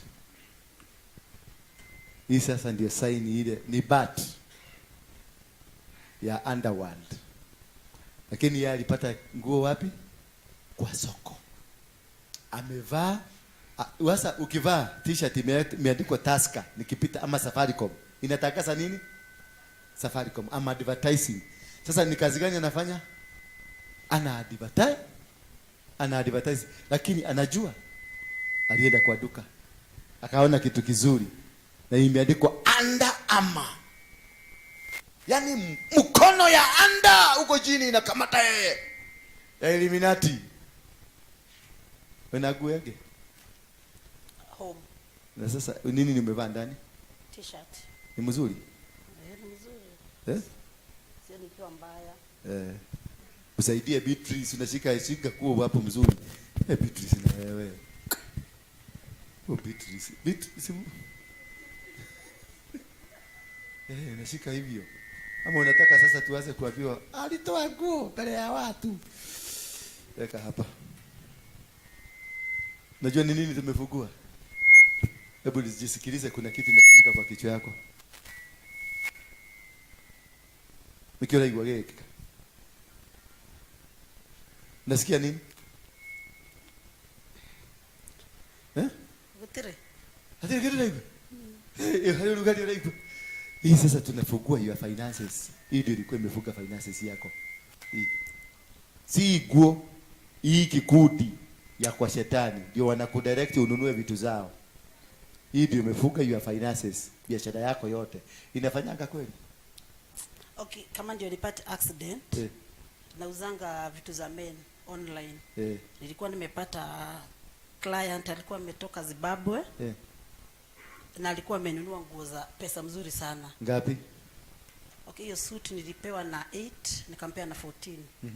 Nalichukua 2. But sasa nimeanza kuona progress. Nilikuwa naenda home.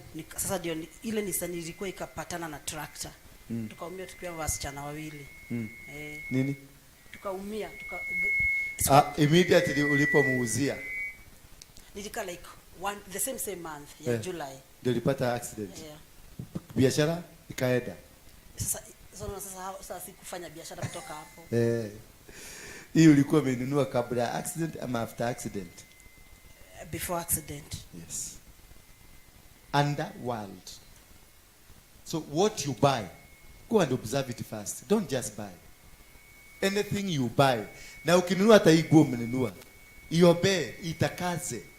hata underwear itakaze, iombee tu, speak a word, break every conversation ambazo zimewekwa ndani, because this is a link yake na huko underworld. Si umeona amepona na ako na chuma kwa mguu, na hizo chuma ni za underworld. Uchugu imeenda. Why? Because there is power. There is power.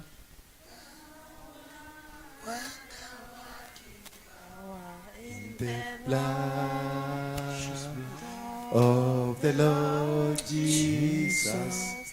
There is Power. wonder-working power In the precious blood of the Lord.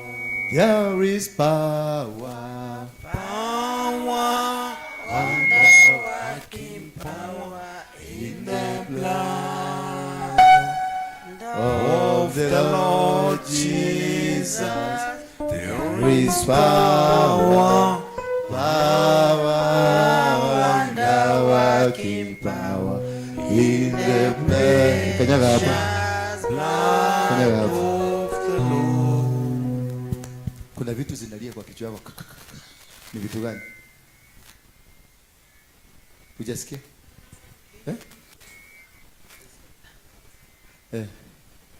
Hakuna kitu nasikia? Hapana, nataka kuosha hapa ya nini? Hapana, weka chini. Wait, out. Come out. Come out. Come out. In Jesus' name. In Jesus' name. I break every bondage. I break every bondage. Fungua miguu. Fungua miguu yake. Fungua. Wachana naye. Wachana naye. Out. In Jesus' name. You're free. Yes. Sasa murebo. Mungu akubariki sana. Sasa uende ununue hiyo pulpit. Ukiona pulpit wako nayo, ende utafute viti equivalent na pulpit. Wende ulize pulpit ni pesa ngapi? Mimi ile utaona itafurahisha Mungu yako. Umeona? Ile initially ulikuwa unataka kununua pulpit, uende huko, the kind of a pulpit ujue ni pesa ngapi, uende uitransfer kwa viti. Sasa thank you, God bless you. Hii sweta bana ni ya hapa sasa hivi tunaichoma. Mbona nasikia baridi? Nani aende kwenda sweta mpatie? Nani kimbia pale mnunue sweta. Kuja niwapatie pesa. Nani wanaendanga kununua? Mzuri, hii ni yangu. Hii nachoma sikupati.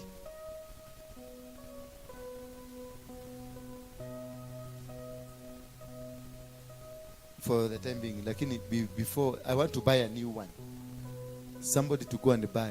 Nani? Buju. Unakuja kufanya nini hapa? Nenda kwa soko, simuko na simu. Mtafute mjamba kama hii mulete. Nitawatumia pesa, mniambie ni pesa ngapi. Nenda ukae chini unaletewa nguo yako.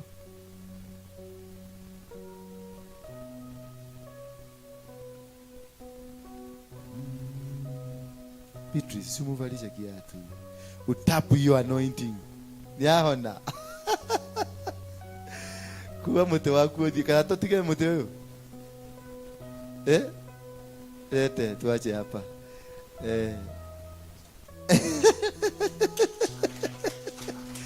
Itakaaga hapa, isitolewe hapa ndio. Akiona najua pale uponyaji yake ilitokea. Bwana Yesu asifiwe sana. Hallelujah. Wangapi wamefurahi mpaka hapa tumefika? And now may the grace and the love of God and the fellowship of the Holy Spirit be with us now and forevermore. Amen. It is done. Amen. It is done. Thank you. Hallelujah. Tuweke wimbo moja tushukuru Mungu. Kuna charedi, kuna chai. Ilienda wapi? Tulipika. Walikunywa? Tukurugete chai. Ulikunywa? Hapana, kulipikwa chai. Wewe kibia wagalia hapo. Ama tumutu tumeenda. Na tunaendanga na kifugu. Niliwacha chai kipiko. Ama si wewe uliniambia kwenda chai? Kuja. Yuko lazima utatoka. Utumike na utumike kwa njia kubwa sana. Umenielewa? Na wapi ule mwebaba huyu? Hapana, si huyu. Huyo mwingine. Yule wa Katubu. Ule. Mungu anakupenda. Ni you I'm talking to you. God loves you. Stay straight. God will come to you. All that you want, God is going to give you. But stay straight, God. Yes. Weka tu hapa chini. Wapatie watu chai wakunywe. Nimeombea chai.